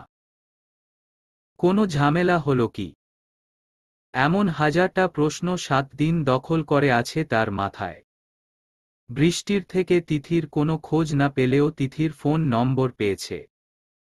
কিন্তু কল করার সাহসটুকুর জোগান পাচ্ছে না। যদি তিথি রেগে যায়, ভুল বোঝে, আচ্ছা ও কি বিরক্ত হয় তার এমন পাগলামোতে? আদিত্যের এমন উদাস ভাব মূর্তিতে রঞ্জন চুপ থাকলেও বেশিক্ষণ নিজেকে আটকাতে পারল না আরিফ। খোঁচা মেরে বলল, কি রে দেবদাস, একটা মদের বোতল আইনা দিতাম নাকি? আদিত্য উত্তর দিল না। চুপচাপ চেয়ে থাকল ওপরে। আরিফ আবার বলল, তোর কানে কি কথা ঢুকে না আদি? মানে আমরা এত পুরানো বন্ধু, আমাগো কোনো দামই নাই? শালা ২ দিন হলো প্রেমে পড়ছো, এতেই কি এক্কেবারে চ্যাগায়া গেলা? আদিত্য বিরক্তিতে আস্তে করে বলল, ভালো লাগছে না আরিফ। কথা বলিস না তো। তা লাগবে কেন? এখন তো আমরা যাই বলবো তাতেই তোমার কানে ফোসকা পড়বে। আর তিথিরে দেখলে তো একবারে আনন্দে নাইচ্ছা। কথাটা শেষ করার আগেই আরিফ থেমে গেল। চোখ ছোট ছোট করে চেয়ে থাকল।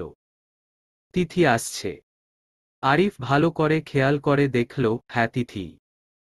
লম্বা একটা নিঃশ্বাস ফেলে বলল, ওই যে আইছে, দেবদাসের পার্বতী। কথাটা শোনা মাত্রই আদিত্য লাফিয়ে উঠল। তিথি আসছে দেখে ঝলমলালো চেহারা। উঠে দাঁড়ালো তৎপর। আরিফ রঞ্জনকে ইশারা করে বলল, দেখ, ৩২ পাটির সব দাঁত বাইর হইছে শালার। অথচ এতক্ষণ বান্দরের মতো ছিল চেহারা। রঞ্জনের নিরুদ্বেগ উত্তর, থাক বাদ দে। প্রেম তো করি না তাই জানিও না। তিথির কাঁধে ব্যাগ, মুখ কালো, চুলটা ঝুঁটি করে বাঁধা পেছনে। মন ভালো নেই মুখেই স্পষ্ট। আদিত্যকে দেখেও না দেখার ভান করল। পাশ কাটিয়ে চলে যেতে নিলে আদিত্য অধৈর্য হয়ে ডাকল, তিথি শোনো। তিথি দাঁড়াতে না চেয়েও দাঁড়াল। আদিত্য এগিয়ে এলো ওর দিকে। উদ্বিগ্ন হয়ে প্রশ্ন ছুড়ল, এ কদিন কই ছিলে তিথি? শরীর খারাপ ছিল? তিথি আদিত্যের দিকে একবারও তাকাল না। নিচের দিকে চোখ রেখেই মাথা নাড়ে না বোঝাল। আদিত্য আবার প্রশ্ন করল, তাহলে কোথায় গেছিলে? তোমাকে তো দেখিনি। জানো আমার কি অবস্থা হয়েছিল? আদিত্যের স্বরে উদ্গ্রতা পরিষ্কার। তিথি চুপ করে থাকল তাও। আদিত্য ভ্রু কুঁচকে বলল, কি হলো? কথা বলছো না কেন? তিথি মৃদু কণ্ঠে বলল, কি বলবো? কি বলবে তুমি জানো না? তিথি এবার তাকাল। বড় ঠান্ডা সেই দৃষ্টি। বলল, আপনি আমাকে নিয়ে এত উতলা হচ্ছেন কেন? আপনার সাথে আমার এমন কোনো সম্পর্ক আদৌ কি আছে? আদিত্য অবাক হল না। স্পষ্ট কণ্ঠে বলল, তোমার দিক থেকে কি আছে আমি জানি না। আমার দিক থেকে অবশ্যই অনেক বেশি কিছু আছে। তিথি শক্ত কণ্ঠে বলল, আমার দিক থেকে নেই, আর হবেও না। আপনি এভাবে রাস্তাঘাটে আমাকে বিরক্ত করবেন না। আদিত্য অবাক হয়ে বলল, আমি তোমাকে বিরক্ত করছি? হ্যাঁ। বলে দিয়েই এগোতে নিল তিথি। তবে পা বাড়ানোর আগেই ওর এক হাত টেনে ধরল আদিত্য। তিথির একটুও ভাবান্তর এলো না। ঘাড় না ফিরিয়ে শান্তভাবে বলল, হাতটা ছাড়ুন আদিত্য। কেউ দেখলে বদনাম হয়ে যাবে। আদিত্য নম্র কণ্ঠে বলল, না। আগে উত্তর দাও। তিথি ভ্রু কুঁচকে তাকাল। কিসের উত্তর? সেদিনের সেই কথার উত্তর। তিথি চোখ সরিয়ে নিয়ে বলল, আমি জানি না। তার মানে তুমি জানো? তোমার চোখে স্পষ্ট। তুমিও আমাকে ভালোবাসো। তিথি মৃদু তেতে বলল, কে বলল? আমি বলেছি। কেন নিজের মতো কথা বানাচ্ছেন? আমি কথা বানাচ্ছি না। তুমি যদি আমাকে পছন্দ নাই করতে এতক্ষণে হাতটা ঝাড়া মেরে ছাড়িয়ে নিতে। তোমাকে যদি সত্যিই বিরক্ত করতাম আর তাতে তুমি যদি সত্যিই বিরক্ত হতে এত শান্তভাবে আমার সাথে কথা আদৌ বলতে না। তিথি চুপসে গেল। প্রসঙ্গ পাল্টাতে বলল, হয়তো জীবনে প্রথম কারো মুখে ভালোবাসার কথা শুনেছি তাই। এমনও তো হতে পারে। আদিত্য মুচকি হেসে বলল, এই কথাতেই বুঝিয়ে দিলে এটা মিথ্যে। তুমি আমাকে ভালোবাসো সেটাই সত্যি। আমি জানি না। আমি জানি। হাতটা ছাড়ুন। যদি না ছাড়ি? আমি ছাড়িয়ে নেব। পারলে নাও। তিথি দমে গেল। অনুরোধ করে বলল, প্লিজ ছাড়ুন। এভাবে রাস্তায় দাঁড়িয়ে কথা বলা ঠিক হচ্ছে না। কেউ দেখে ফেললে বাবাকে বলে দেবে। আদিত্য একটু ভেবে বলল, ঠিক আছে, কোচিং তো 5টায় শেষ। আমি ব্লু বার্ডসে অপেক্ষা করব। এসো। আদিত্য হাতটা ছেড়ে দিতেই তিথি হাত গুটিয়ে নিজের কাছে আনল। কোনো উত্তর না দিয়েই এক ছুটে চলে গেল দূরে। আদিত্য ফোঁস করে একটা নিঃশ্বাস ফেলে আরিফ আর রঞ্জনের দিকে তাকাল। দুটোতে হা করে চেয়ে আছে, পুতুলের মতো, নড়ছেও না। আদিত্য ভ্রু কুঁচকে বলল, তোদের আবার কি হলো?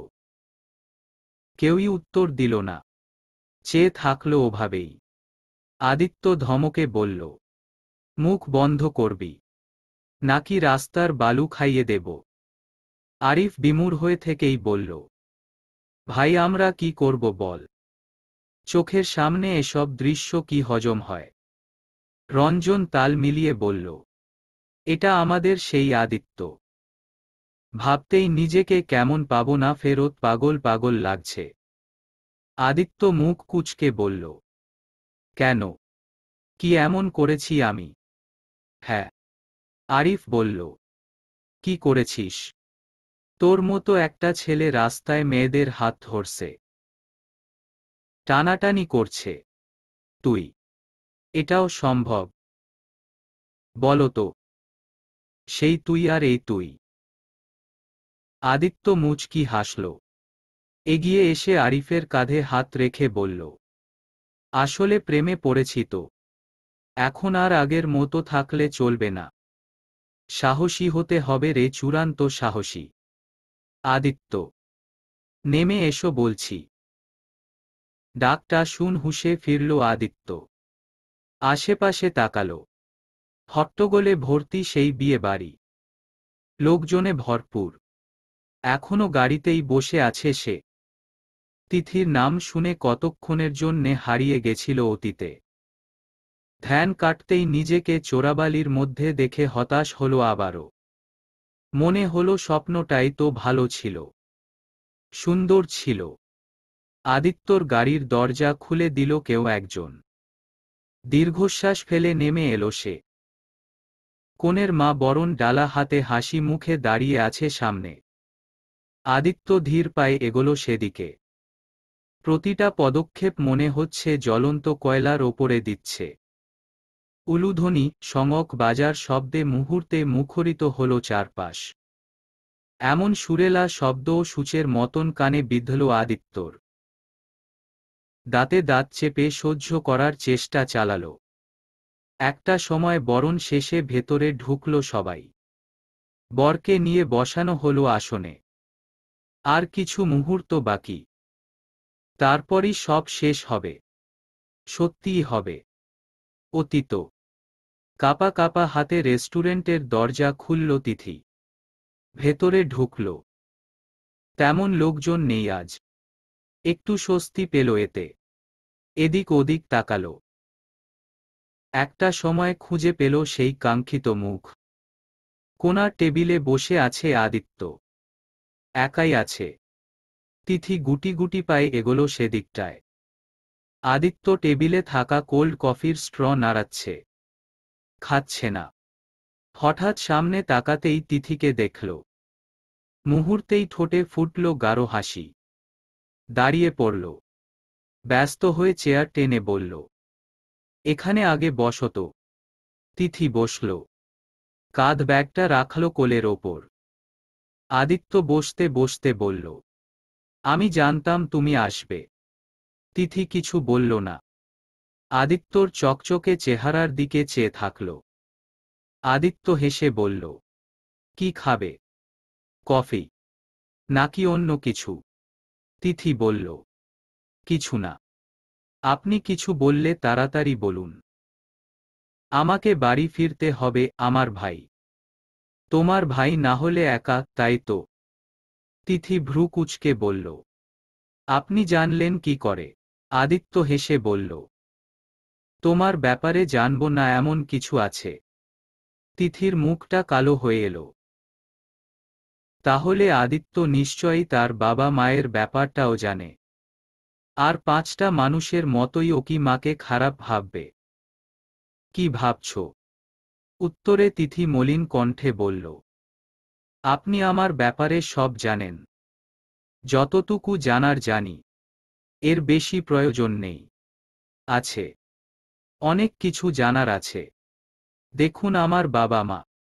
আদিত্য মাঝপথে উদ্বেগ নিয়ে বলল, এই এক সেকেন্ড, তোমার আমার মধ্যে এসব বাবা মা টেনো না প্লিজ।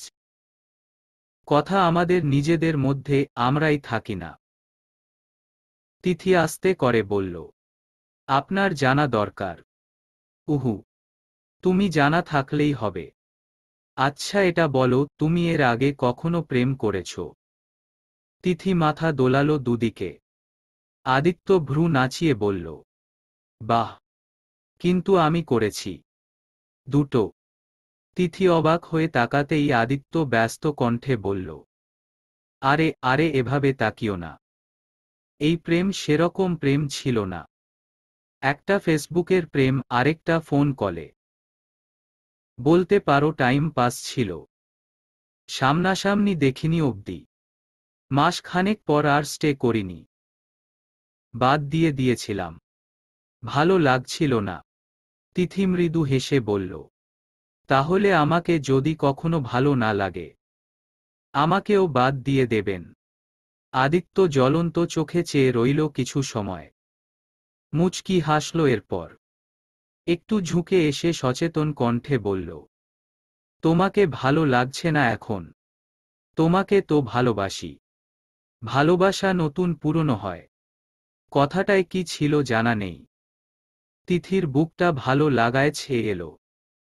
নিচের দিকে তাকিয়ে মুচকি হাসল। মুহূর্তেই তার গালে ভেসে উঠল ক্ষীণ গর্ত। আদিত্য মুগ্ধ চোখে দেখল, যতক্ষণ চোখের পাতা এক না হয়। আনমনে বলল, তোমার এই টোল নামক গর্তে পা পিছলেছে আমার। বাঁচার উপায় কি? তিথির হাসি গাঢ় হল আরো। লজ্জা পেল ভীষণ। আদিত্য টেবিলের ওপর রাখা তিথির হাত দুটো মুঠোতে নিল। প্রথম স্পর্শে ঈষৎ কেঁপে উঠল তিথি। আদিত্য হাত দুটো শক্ত করে ধরে বলল, আজ থেকে পথ চলা শুরু হলো আমাদের। ছেড়ে যাবে না তো? তিথি চোখ তুলে তাকাল। নিষ্পাপ হাসি হেসে বলল, আপনি যাবেন না তো? আদিত্য দৃঢ় বিশ্বাস নিয়ে বলল, কক্ষনো না। বর্তমান। দরজায় ঠকঠক শব্দ। তিথি কেঁপে উঠল। এখনো ওভাবেই মেঝেতে বসে আছে সে। এতক্ষণের নিস্তব্ধ পরিবেশ মুহূর্তেই কেমন ভারী মনে হল। কে এলো এখন? মা। তিথি ভেজা ক্লান্ত চোখ নিয়ে একবার ঘড়ির দিকে তাকাল। সন্ধে 6:20 মা তো এখন আসে না। তবে কে? আদি। তিথির শুকনো চেহারা মুহূর্তেই কেমন ঝলমলিয়ে ওঠে। ঠোঁট ফোটে এক ঝাঁক বাঁধ ভাঙা হাসি। আদিত্য এসেছে। নিশ্চয়ই তার কথা, সন্তানের কথা ভেবে ছুটে এসেছে আদিত্য। থাকতে পারেনি। সবকিছু ছেড়ে ছুঁড়ে চলে এসেছে। হ্যাঁ নিশ্চয়ই। তার ভালোবাসা মিথ্যে হতেই পারে না। তিথি চোখ মুছে ধরফরিয়ে উঠে দাঁড়ায়। অবশ শরীর নিয়েও ছুটে গিয়ে দরজা টেনে খুলল। কিন্তু তিথিকে হতাশ করে দিয়ে আদিত্য আসেনি। ওপাশে দাঁড়িয়ে আছে অন্য কেউ। তিথির মুখটা ফ্যাকাশে হয়ে এলো। কালো মেঘ আষ্ঠে পৃষ্ঠে চেপে ধরল তাৎক্ষণিক। ভাঙা অস্পষ্ট কণ্ঠে ছোট করে বলল, তন্ময়, তুমি এখানে? ঘরের মধ্যে ভ্যাপসা গরম উত্থলে পড়ছে। কেমন ঘিঞ্জিময় পরিবেশ। প্রতিবেশী মহিলারা তো বটেই, সাথে আত্মীয়রাও ভিড় করেছে এখানটায়। বিছানার ওপর বধূ বেশে বসে আছে এক কিশোরী। বয়স 17-18 হবে। গোল গোল মুখে ফর্সা রং। পরনে লাল টুকটুকে বেনারসি। মাথায় জর্জেট কাপড়ের ঘোমটা, কপাল অবধি টানা। আশপাশ গোল করে অল্প বয়সী মেয়ে বউয়েরা। এরা মেয়ে পক্ষের আত্মীয়। একটু বাদেই একটা ফুটফুটে বাচ্চা কোলে নিয়ে ঘরে ঢুকল আদিত্যর বোন সুস্মিতা। এলোমেলো শাড়ির কুচি অন্য হাতে সামলে মেয়েটা উঁচু স্বরে বলল, কই গো আমার বৌদি কও। দেখি দেখি সরো সবাই। সুস্মিতা গিয়ে বসল পুতুলের সামনে। পুতুল মিষ্টি করে হাসল ওকে দেখে। ১.৫ বছরের অনুশ্রীকে কোল থেকে নিল নিজের কাছে। সুস্মিতাকে জিজ্ঞেস করল, ভালো আছেন? হ্যাঁ ভালো আছি। তা তোমাকে তো একেবারে পুতুলের মতোই লাগছে। পুতুল হাসল। সুস্মিতা বলল, সকাল থেকে তো উপোস করে আছো তাই না? হ্যাঁ। মাথা ঘুরছে। না আমার অভ্যেস আছে। তাহলে তো ভালোই। সুস্মিতা ঘর ভর্তি মানুষের দিকে চেয়ে অতি কোমল কণ্ঠে বলল, আপনারা কিছু মনে না করলে একটু বাইরে যাবেন। আমি ওর সাথে কথা বলতাম ২ সেকেন্ড। সবাই যত্রতত্র হয়ে ঘরের বাইরে চলে যায়। ইচ্ছে না থাকলেও উপায় নেই। মেয়ের ননদিনী বলে কথা। ফাঁকা ঘরে সুস্মিতা আরেকটু এগিয়ে বসল পুতুলের দিকে। উদ্ভাসিত মুখে বলল, আর বেশি সময় নেই, আরেকটু পরেই এসে তোমাকে নিয়ে যাবে। বিয়ে শুরু হতে কয়েক মিনিট বাকি। তারপর পারবে তো আমার ভাইকে আঁচলে বেঁধে রাখতে? পুতুল আস্তে করে বলল, চেষ্টা করব। সুস্মিতা মুখ বেঁকিয়ে বলল, চেষ্টা না, পারতেই হবে। মা বলে দিয়েছে বউ এলে দাদার সব দায়িত্ব তার। তাকে ঘরে বেঁধে রাখা থেকে শুরু করে। একটা কথা মনে রাখবে, কাল নাগিনীর বিষ থেকে দাদাকে বাঁচিয়েছেন আমার বাবা। নতুন করে সেই বিষ যাতে ছড়াতে না পারে সেই ভার তোমার। পুতুল খানিকক্ষণ চুপ মেরে থাকল। মনের কথা মুখ দেখে বোঝা গেল না তখন। হঠাৎ হেসে বলল, ওনাকে কেমন লাগছে দিদি? আশানুরূপ উত্তর পেল না সুস্মিতা। ক্ষুণ্ণ হল সামান্য। তবে এ নিয়ে এখন মাথা ঘামানো জরুরি নয়, তাই উচ্ছ্বসিত কণ্ঠে বলল, ছবি দেখবে? দেখান না। ফোনের গ্যালারি থেকে আদিত্যর বর বেশে তোলা ছবি বের করে পুতুলের সামনে ধরল। সুস্মিতা গাড়িতে ওঠার আগে তুলেছিল জোর করে। পুতুল এক ধ্যানে চেয়ে থাকল। শুকনো ঢোক গিলল। এই লোকটাকে প্রথম দেখেই তার অন্তঃস্থলে কম্পন শুরু হয়েছিল। সে এক উঠতি বয়সের কম্পন। কি গো, কেমন লাগছে বললে না? খুব সুন্দর। কিন্তু উনি এমন মন মরা কেন? হাসছেন না যে? সুস্মিতা মুখটা কালো করে বলল, বাদ দাও ওসব। বিয়ের প্রস্তুতি নাও। তারপর ফুলশয্যার। লজ্জায় লাল হয়ে এলো পুতুল।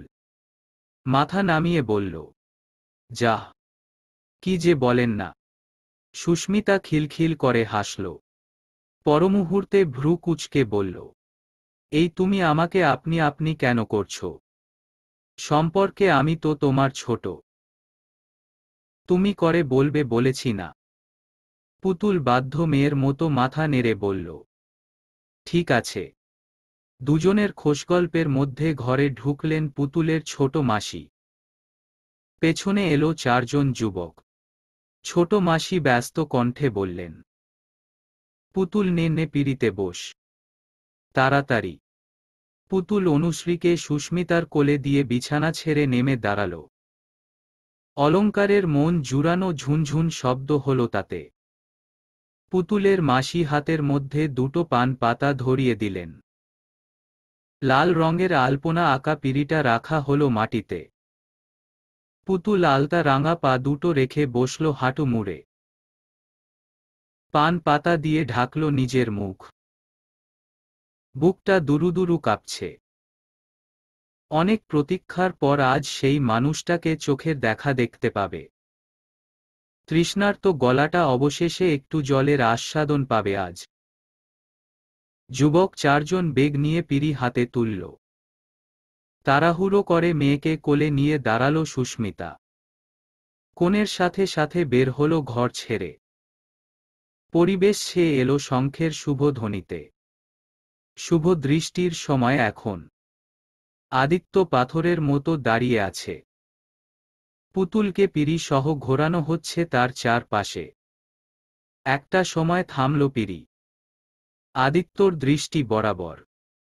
আদিত্য নীরস চোখে চেয়ে থাকল। পাশ থেকে কেউ একজন পুতুলকে নরম কণ্ঠে বলল, এবার পান পাতাটা সরাও মা। এক ঝাঁক হৃদকম্পন, কাপা হাত নিয়ে পান পাতা মুখ থেকে নামালো পুতুল। হৃদয়ের গোপনে আঁকা সেই মুখটার দিকে আস্তে ধীরে তাকাল। কিন্তু আহত হল দৃষ্টি। তার প্রাণনাথ তার দিকে তাকিয়ে নেই, বরং অঢেল অনীহা নিয়ে চেয়ে আছে অন্যদিকে। পুতুলের মন ক্ষুণ্ণতায় ভরে এলো। কালো মেঘে দখল করল ভারী মেকআপে ডুবে থাকা মুখটাকে। বিষয়টা হয়তো বুঝে ফেলল সুস্মিতা। এসে দাদার পাশে দাঁড়াল সে। ঠোঁটে হাসি টেনে রেখেই আদিত্যর মুখটাকে ঘুরিয়ে দিল পুতুলের দিকে। একটা যন্ত্রের মতো চালিত হল যেন আদিত্য। বিনা বাক্য ব্যয়ে সে ওভাবেই তাকাল। পুতুল মৃদু হাসল, তবে আদিত্য বরফের মতো জমে ছিল তখনও। চোখে কোনো ভাষা নেই, নেই শব্দ। দেখতে দেখতে মালা বদল শেষ হল। শেষ হল কন্যা সম্প্রদায়ন। আদিত্যর মাথায় তিথি ঘুরছে। ঘুরছে সম্পর্কের মিষ্টি মধুর দিনগুলো। পুরোহিতের উচ্চারিত মন্ত্র মনে মনে বারবার ভুল ভালো আওড়াচ্ছে সে। দিশেহারা লাগছে, নাজেহাল লাগছে। ছুটে পালাতে ইচ্ছে করছে আবার। শুরু হলো সাত পাক। আদিত্যর গায়ে প্যাঁচানো ধবধবে সাদা কাপড়টার সাথে পুতুলের ঘোমটার অংশ বাঁধা হল। যাকে বলে জোর বাঁধা, প্রথমে আদিত্য, পেছনে পুতুল। অগ্নিকুণ্ডলি ঘিরে ধীর পায়ে হাঁটছে দুজন। উৎসুক অতিথি বৃন্দ উপভোগ করছেন এই দৃশ্য। আদিত্যর বাবা সমীরণ একটু দূরে চেয়ারে বসে আছেন। টুথপিক দিয়ে দাঁত খোঁচাচ্ছেন। মাঝে মাঝে হেসে গল্প করছেন কনের মামা চাচাদের সঙ্গে। কি আনন্দ তার, উল্লাসিত মুখ, নিশ্চিন্ত মস্তিষ্ক। অথচ বাবা হয়ে ছেলের মনের খবর বিন্দুমাত্র জানা নেই তার।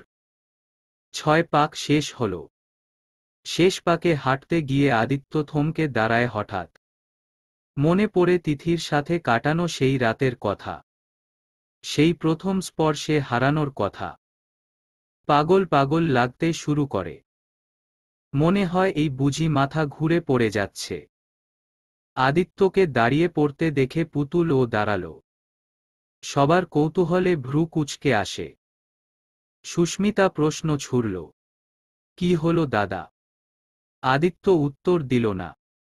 একবার ওর দিকে দেখলও না। ওভাবেই বিয়ে অসম্পূর্ণ রেখে মণ্ডপ ছেড়ে হনহন করে চলে গেল কোথাও। পেছনে রেখে গেল একগুচ্ছ চমকে থেতলে থাকা লোকজন। আদিত্যকে চলে যেতে দেখে সমীরণ বসা থেকে দাঁড়িয়ে পড়ল। সুস্মিতা হকচকিয়ে বাবার মুখ দেখল। চিন্তায় ফেটে যাচ্ছে দুজনের মাথা। আদিত্য কি বিয়ে করবে না? তীরে এসে তরি ডুবল না তো আবার? তুমি এ সময়? তিথির প্রশ্নের জবাব দিল না তন্ময়। চুপচাপ চেয়ে থাকল ওর দিকে। যে প্রেয়সীর টানা টানা মায়াবী চোখ দেখে একদিন ডুবেছিল প্রেম সাগরে, আজ সেই চোখের নিচ কালিতে ভর্তি। গালে দাগ পড়েছে বাঁধ ভাঙা অশ্রুর। তিথির শুকনো মুখ চোখ তন্ময়ের বুকে সুপ্ত তোলপাড় তুলল। তিথি তার দিকে দেখছে না, তার পাশ কাটিয়ে হন্তদন্ত চোখে খুঁজছে কাউকে। ওই অদূর রাস্তাটায়। তন্ময় জানে তিথি কাকে খুঁজছে। কাকে খুঁজছে তার চোখ। কিন্তু সে কি আসবে? এসে দেখবে তার শোকে মেয়েটার এসব অদ্ভুত পাগলামি। তন্ময় মৃদু কণ্ঠে বলল, কি অবস্থা করেছ নিজের তিথি? তিথির খোঁজা খুঁজি থেমে গেল। তন্ময়ের দিকে তাকাল। ফাঁকা ঢোক গিলে বলল, কেন এসেছ? তন্ময় তিথিকে পেছনে ফেলেই ঘরের ভেতরে এলো। আশেপাশে তাকাল। শীতল চোখে দেখল ঘরের ধ্বংসস্তূপ। বুক চিরে এক দীর্ঘশ্বাস ছাড়া কিছুই বের হয়নি তখন। তিথি এগিয়ে এসে উদ্বিগ্ন হয়ে বলল, কেন এসেছ তন্ময়? তুমি কি আদিত্যর কোনো খবর জানো? তন্ময় থমথমে কণ্ঠে বলল, জানি। জানি বলেই তো এখানে এলাম। তিথি উৎকণ্ঠিত হয়ে বলল, কি জানো? বলো না তন্ময়। তন্ময় নিচের দিকে চোখ নামিয়ে নিয়ে ফোঁস করে এক নিঃশ্বাস ফেলল। আহত চোখে তাকিয়ে বলল, আদিত্যর বিয়ে শেষ তিথি। তিথির বুক ধক করে উঠল। ঝাঝা করে উঠল কান দুটো। এক পা পিছিয়ে গেল সাথে সাথে। খানিক সময় থম মেরে থেকে হঠাৎ উত্তেজিত হয়ে বলল, মিথ্যে কথা। আদিত্য আমাকে রেখে অন্য কাউকে বিয়ে করতেই পারে না। এত বড় ধোঁকা আমাকে ও দিতে পারে না। কিছুতেই না। তন্ময় ক্ষীণ হেসে বলল, হলে হয়তো খুশি হতাম। যে বরের সাজে বিয়ে বাড়ির দোরগোড়ায় যায়, সে কি ফিরে আসে তিথি?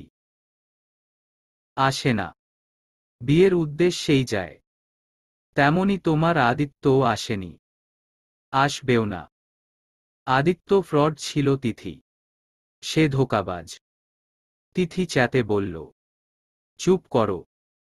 আদিত্যকে নিয়ে একটাও বাজে কথা বলবে না তন্ময়। খুব খারাপ হয়ে যাবে। তিথি ডুকরে কেঁদে উঠল তারপর। তন্ময় মুখ উদাস করে বলল, বিশ্বাস করলে না আমায়? তিথি তাকালো। অবিশ্বাস খেলে যাচ্ছে দু আখিতে। তন্ময় আস্তে করে বলল, বিশ্বাস না হলে রঞ্জনকে কল করতে পারো। তিথি করুণ কণ্ঠে বলল, করেছিলাম তো। অনেকবার করেছিলাম।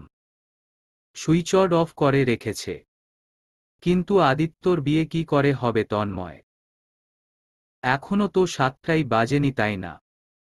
তন্ময় হাসল। অদ্ভুত হাসি। বলল, 9টা বাজে তিথি। তিথি ভ্রুকুচকে দেয়াল ঘড়িতে তাকালো আবার। 6টা 20 বাজে সেখানে। তন্ময় বুঝল ব্যাপারটা। ছোট্ট নিঃশ্বাস ফেলে বলল, ঘড়িটার ব্যাটারি কদিন আগেই শেষ হয়েছিল। তুমি আমায় বলেছিলে। মনে নেই? অবশ্য যা পরিস্থিতি, মনে থাকার কথাও নয়। তিথি হতাশ কণ্ঠে ছোট করে বলল, ওহ। তন্ময়ের বুক মোচড় দিল তিথির গলার স্বরে। ভালোবেসে মেয়েটার কি দুর্দশা। এর এক বিন্দু ভালোবাসা যদি তাকে দিত, আজ হয়তো কাহিনীটা অন্যরকম হতো। তিথি মৃদুস্বরে বলল, সত্যিই আমার আদিত্য বিয়ে করে নিয়েছে। তন্ময় ক্ষণিকের জন্যে চুপ থেকে বলল, তুমি বরং নিজের চোখেই দেখে নাও। মেঝে থেকে তিথির ফোন তুলে ওর দিকে এগিয়ে দিল তন্ময়। তিথি প্রশ্ন নিয়ে তাকাল। তন্ময় ফোনের দিকে ইশারা করে বলল, রঞ্জনের আইডিতে যাও। সব উত্তর পেয়ে যাবে। তিথি আর দেরি করল না। তাড়াহুড়ো করে ফোন হাতে নিয়ে ফেসবুকে ঢুকল। সার্চ লিস্টে গিয়ে রঞ্জনের নাম লিখল কাপা আঙুলে। স্ক্রুল করল ওর আইডি। সবার প্রথম পোস্ট এই তো আধ ঘন্টা আগে। আদিত্যর আইডিকে ট্যাগ করে। তিথির হাত থমকে গেল ওখানেই। ক্যাপশন পড়ে ঘোলা হয়ে এলো চোখ। বন্ধুর বিয়েতে। তিথি সবার প্রথম ছবিটায় ক্লিক করল। মালা ববলের ছবি। এরপর একে একে পুতুলকে পেছনে থেকে জড়িয়ে দুজনের কুলয় ভরে আগুনে খই ঢালার ছবি, 7 পাক ঘোরার ছবি আর তারপর সবার শেষের ছবিটা পুতুলের মাথায় আদিত্যর সিঁদুর তুলে দেয়ার। তিথির হৃদস্পন্দন থেমে গেল। কয়েক মুহূর্তের জন্যে জমে এলো শরীর। নড়ল না। কথা বলল না। এমনকি চোখের পাতাও ফেলল না। হাত থেকে ফোনটা পড়ে গেল নিচে। এক ফোঁটা জল নিথর দেহে চলন্ত রেলের মতো গড়িয়ে পড়ল গালে। তন্ময় অস্থির চোখে চেয়ে থাকল। কি বলবে বুঝে উঠল না। এমন সময় তার কোনো সহানুভূতি কি কাজে আসবে? একটুও কি লাঘব হবে তিথির কষ্ট? সাথে চিন্তাও হলো, তিথি কি পারবে সহ্য করতে? তিথির পাগলামি কি আজ মাত্রা ছাড়াবে? তার ভাবনার ফাঁকেই দ্বিতীয়বারের মতো ঢলে পড়ল তিথি। তবে মেঝেতে পড়ার আগেই ধরফরিয়ে নিজের সাথে ওকে আঁকড়ে নিল তন্ময়। খুলনা হাসপাতালের করিডোর এটা।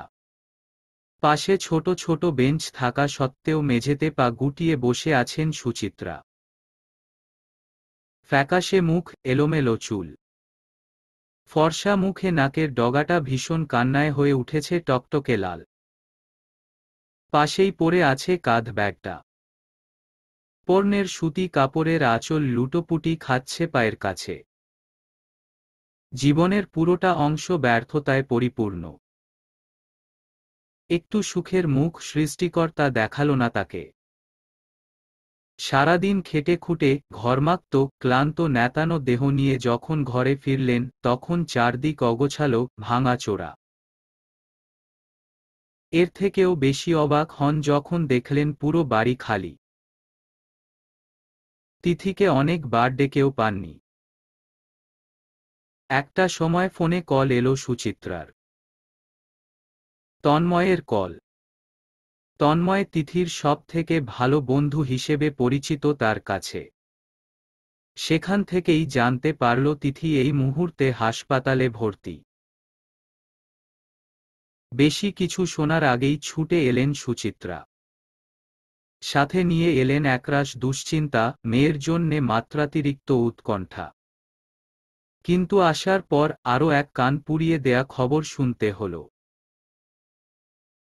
তার অতি আদরের কলিজার টুকরো মেয়ে বিয়ের আগেই গর্ভবতী। আর এই সন্তান সেই আদিত্যর, যাকে নিজের ছেলের মতোই স্নেহ করতেন তিনি। যে ছেলেটা সারাক্ষণ কাকিমা কাকিমা বলে ঘুরত তার পাশে। এমনও দিন ছিল যখন এক লোকমা ভাত তিথিকে খাইয়ে পরের লোকমা তুলে দিয়েছেন আদিত্যর মুখে। এ যে অনেকটা দুধ কলা দিয়ে কালসাপ পোষার মতন ব্যাপার হল। তবুও আদিত্য পরের ছেলে, বিশ্বাসে দাম সে কি দেবে? যেখানে নিজের পেটের মেয়ে তার বিশ্বাসের মর্যাদা দিল না, মূল্য দিল না মায়ের ভরসার। সে তো সম্পর্কটাকে মেনেই নিয়েছিল। আদিত্যর একটা হেলদোল হতো, তিথির পড়াশোনা শেষ হতো, 4 হাত এক করে দিত না হয়। কিন্তু তার আগেই দুজন যৌবনের কামুকতাকে সামলে উঠতে পারল না। তার ভোলাভালা মেয়েটা কি করে পারল এমন অন্যায় করতে? ভাবতেই বুক হুহু করছে সুচিত্রার। এখন এই সন্তানের কি হবে? কে নেবে এই বাবার পরিচয় বিহীন সন্তানের দায়ভার? সমাজ কি বলবে তার মেয়েকে? যেখানে স্বামীর সাথে আলাদা থাকার অপরাধে তার চরিত্রে কালি ছেটায় সমাজ, সেখানে অবিবাহিতা গর্ভবতী মেয়েকে এরা ছেড়ে দেবে? কখনোই দেবে না। এ সমাজ যে বড়ই নিষ্ঠুর। এরা হাত বাড়ায় সান্ত্বনা দিতে নয়, বরং তোমার গায়ে কাদার দলা ছুঁড়তে। তন্ময়কে এসে থেকে একবার দেখেছে সুচিত্রা। ছেলেটা ভীষণ ব্যস্ত। কখনো ডাক্তারের পিছু ছুটছে, কখনো মেডিসিনের জোগাড় করছে। জিরুচ্ছে না পা দুটো। সুচিত্রা তখন অবাক চোখে চেয়ে থাকেন ছেলেটার ওই শ্যামবর্ণ মুখের দিকে। হাতের 5টা আঙ্গুল এক হয় না। তফাৎ থাকে। তেমন তফাৎ থাকে মানুষে মানুষেও। এই তো তন্ময়, এই ছেলেটা নিঃস্বার্থভাবে তার মেয়েকে সাহায্য করে। যা কিছু হোক, হয়তো ভালোবাসে। অথচ আদিত্য নামক কালসাপ কি প্রতিদান দিল তার মেয়ের ভালোবাসার? বিয়ে অবধি সবুর করতে পারল না। ভুলিয়ে ভালিয়ে তার মেয়ের এত বড় ক্ষতি করল। আর এখন অন্য মেয়ের সঙ্গে বিয়েও সেরে নিল চুপচাপ। এত বড় ধোঁকা কি ভগবান সইবেন? কোনো শাস্তি দেবেন না? দেশের আইনে তো মন ভাঙার বিচার নেই, সৃষ্টিকর্তার কাছে সেখানেও কি নেই? তন্ময় ডাক্তারের সাথে কথা বলা শেষে এসে দাঁড়ালো সুচিত্রার পাশে। হাঁটু মুড়ে বসল তারপর। সুচিত্রা জলমাখা চোখ তুলে তাকালেন, ভাঙা কণ্ঠে প্রশ্ন করলেন, কেমন আছে সোনু? তন্ময় দীর্ঘশ্বাস ফেলে বলল, ভালো না। সুচিত্রা ডুকরে কেঁদে বললেন, আমার মেয়েটার কি হবে তন্ময়? ওর চরিত্রে যে কালি লেগে গেল। ওই বাচ্চাটারই বা কি হবে? যার জন্যে আমার মেয়ের এই অবস্থা সে তো নতুন বউ নিয়ে দাপাচ্ছে। আমি আদিত্যকে কোনো দিন ক্ষমা করব না তন্ময়। বিশ্বাস করো। তন্ময় খানিকক্ষণ চুপ করে থেকে বলল, একটা খারাপ খবর আছে আন্টি। সুচিত্রা শুকনো ঠোঁটে তাচ্ছিল্যের হাসি টেনে বললেন, আর কি খারাপ খবর বাকি বলো তো বাবা? তন্ময় ছোট্ট নিঃশ্বাস ফেলে বলল, অক্সিজেনের অভাবে তিথির বাচ্চাটা মারা গিয়েছে। পেটেই। সুচিত্রা বিস্মিত হয়ে তাকালেন। এক আহত দৃষ্টি কথা বলল তখন। পরমুহূর্তে শাড়ির আঁচলে মুখ চেপে হাউমাউ করে কাঁদলেন। কাঁদতে কাঁদতে বললেন, হায় ভগবান! এ কোন পরীক্ষায় ফেললে তুমি? নিজের মেয়ের প্রথম সন্তানকে কোলে নিয়ে চুমু খাওয়ার বদলে তার মৃত্যু সংবাদ শুনতে হল। পৃথিবীতে আসার আগেই ধ্বংস হল একটা নিষ্পাপ প্রাণ। সুচিত্রা হঠাৎ কান্না থামিয়ে তন্ময়ের দিকে চাইলেন, প্রচণ্ড জিজ্ঞাসা নিয়ে বললেন, আমি কাঁদছি কেন তন্ময়? আমার তো খুশি হওয়ার কথা, তাই না? যা হয়েছে ভালোই হয়েছে, হ্যাঁ ভালোই হয়েছে। না হলে আমার মেয়েটা সমাজে কি করে মুখ দেখাতো? আমার ওইটুকু মেয়েটা যে শেষ হয়ে যেত সবার বিষ বাক্যে। সুচিত্রা ধরফর করে তন্ময়ের হাত ধরল। অনুরোধ করে বলল, এই তন্ময় তুমি এ কথা কাউকে বলো না বাবা। কাউকে বলো না। আন্টি তোমার গোলাম হয়ে থাকব। তন্ময় উত্তর খুঁজে পেল না। নীরব চোখে শুধু সায় দিয়ে হ্যাঁ জানাল। তার বুকটা তো ফেটে যাচ্ছে। প্রতিনিয়ত ফাটছে। হচ্ছে চৌচির। উন্মত্ত মন বলছে, আমিও যদি আপনার মতো কেঁদে কেঁদে নিজেকে একটু হালকা করতে পারতাম, জীবনটা যে ধন্য হতো। কিন্তু না, পারছি না। সমাজের কিছু নিয়ম পুরুষের চোখে বেরি বেঁধেছে। এ চোখ দিয়ে জল গড়ানো নিষিদ্ধ। যা কিছু হোক পুরুষ তোমাকে কাঁদতে নেই। তন্ময় নম্র কণ্ঠে সান্ত্বনা দিয়ে বলল, আন্টি, এভাবে কাঁদবেন না। আপনি ভেঙে পড়লে তিথিকে আমি একা সামলাতে পারব না। আপনি শক্ত হন। আসুন উঠে আসুন। সুচিত্রা নীরবে অশ্রু ঝরাচ্ছেন তখনও। তন্ময় ধরে ধরে তার দুর্বল শরীরটা মেঝে থেকে তুলে বসালো চেয়ারে। ফোঁস করে নিঃশ্বাস ফেলল। তখন তিথি ওভাবে অজ্ঞান হয়ে যাওয়ায় অতটাও ভয় পায়নি যখন পেল বারবার ওর মুখে জল ছিটিয়েও জ্ঞান না ফেরায়। ভাগ্যিস দেরি না করে হাসপাতালে এনেছিল। তিথি তো অন্তত বাঁচবে। কিন্তু বাচ্চা হারানোর শোক সইতে পারবে তো মেয়েটা? তন্ময় এলোমেলো পায়ে হেঁটে গেল তিথিকে শুইয়ে রাখা কেবিনের দিকে। কাচের জানলা দিয়ে উকি দিল। পিপাসু দু চোখ নিবন্ধ করল ভেতরে। বুকের ভেতর চিনচিনে ব্যথা উঠল সাথে সাথে। কেন তিথি? কেন একটু ভালোবাসলে না আমায়? পৃথিবীর সব সুখ তোমার পায়ে এনে দিতাম আমি। চেষ্টা তো করতাম। তবু একবার ভালোবাসতে। বেশেই দেখতে, অবাধ্য অশ্রুগুলোকে বারণ করতাম তোমাকে ছুতে। বাধ্য করেই ছাড়তাম ওদের। কুণ্ডলি থেকে ধোঁয়া উঠছে। আগুন নেভানো হয়েছে অনেকক্ষণ।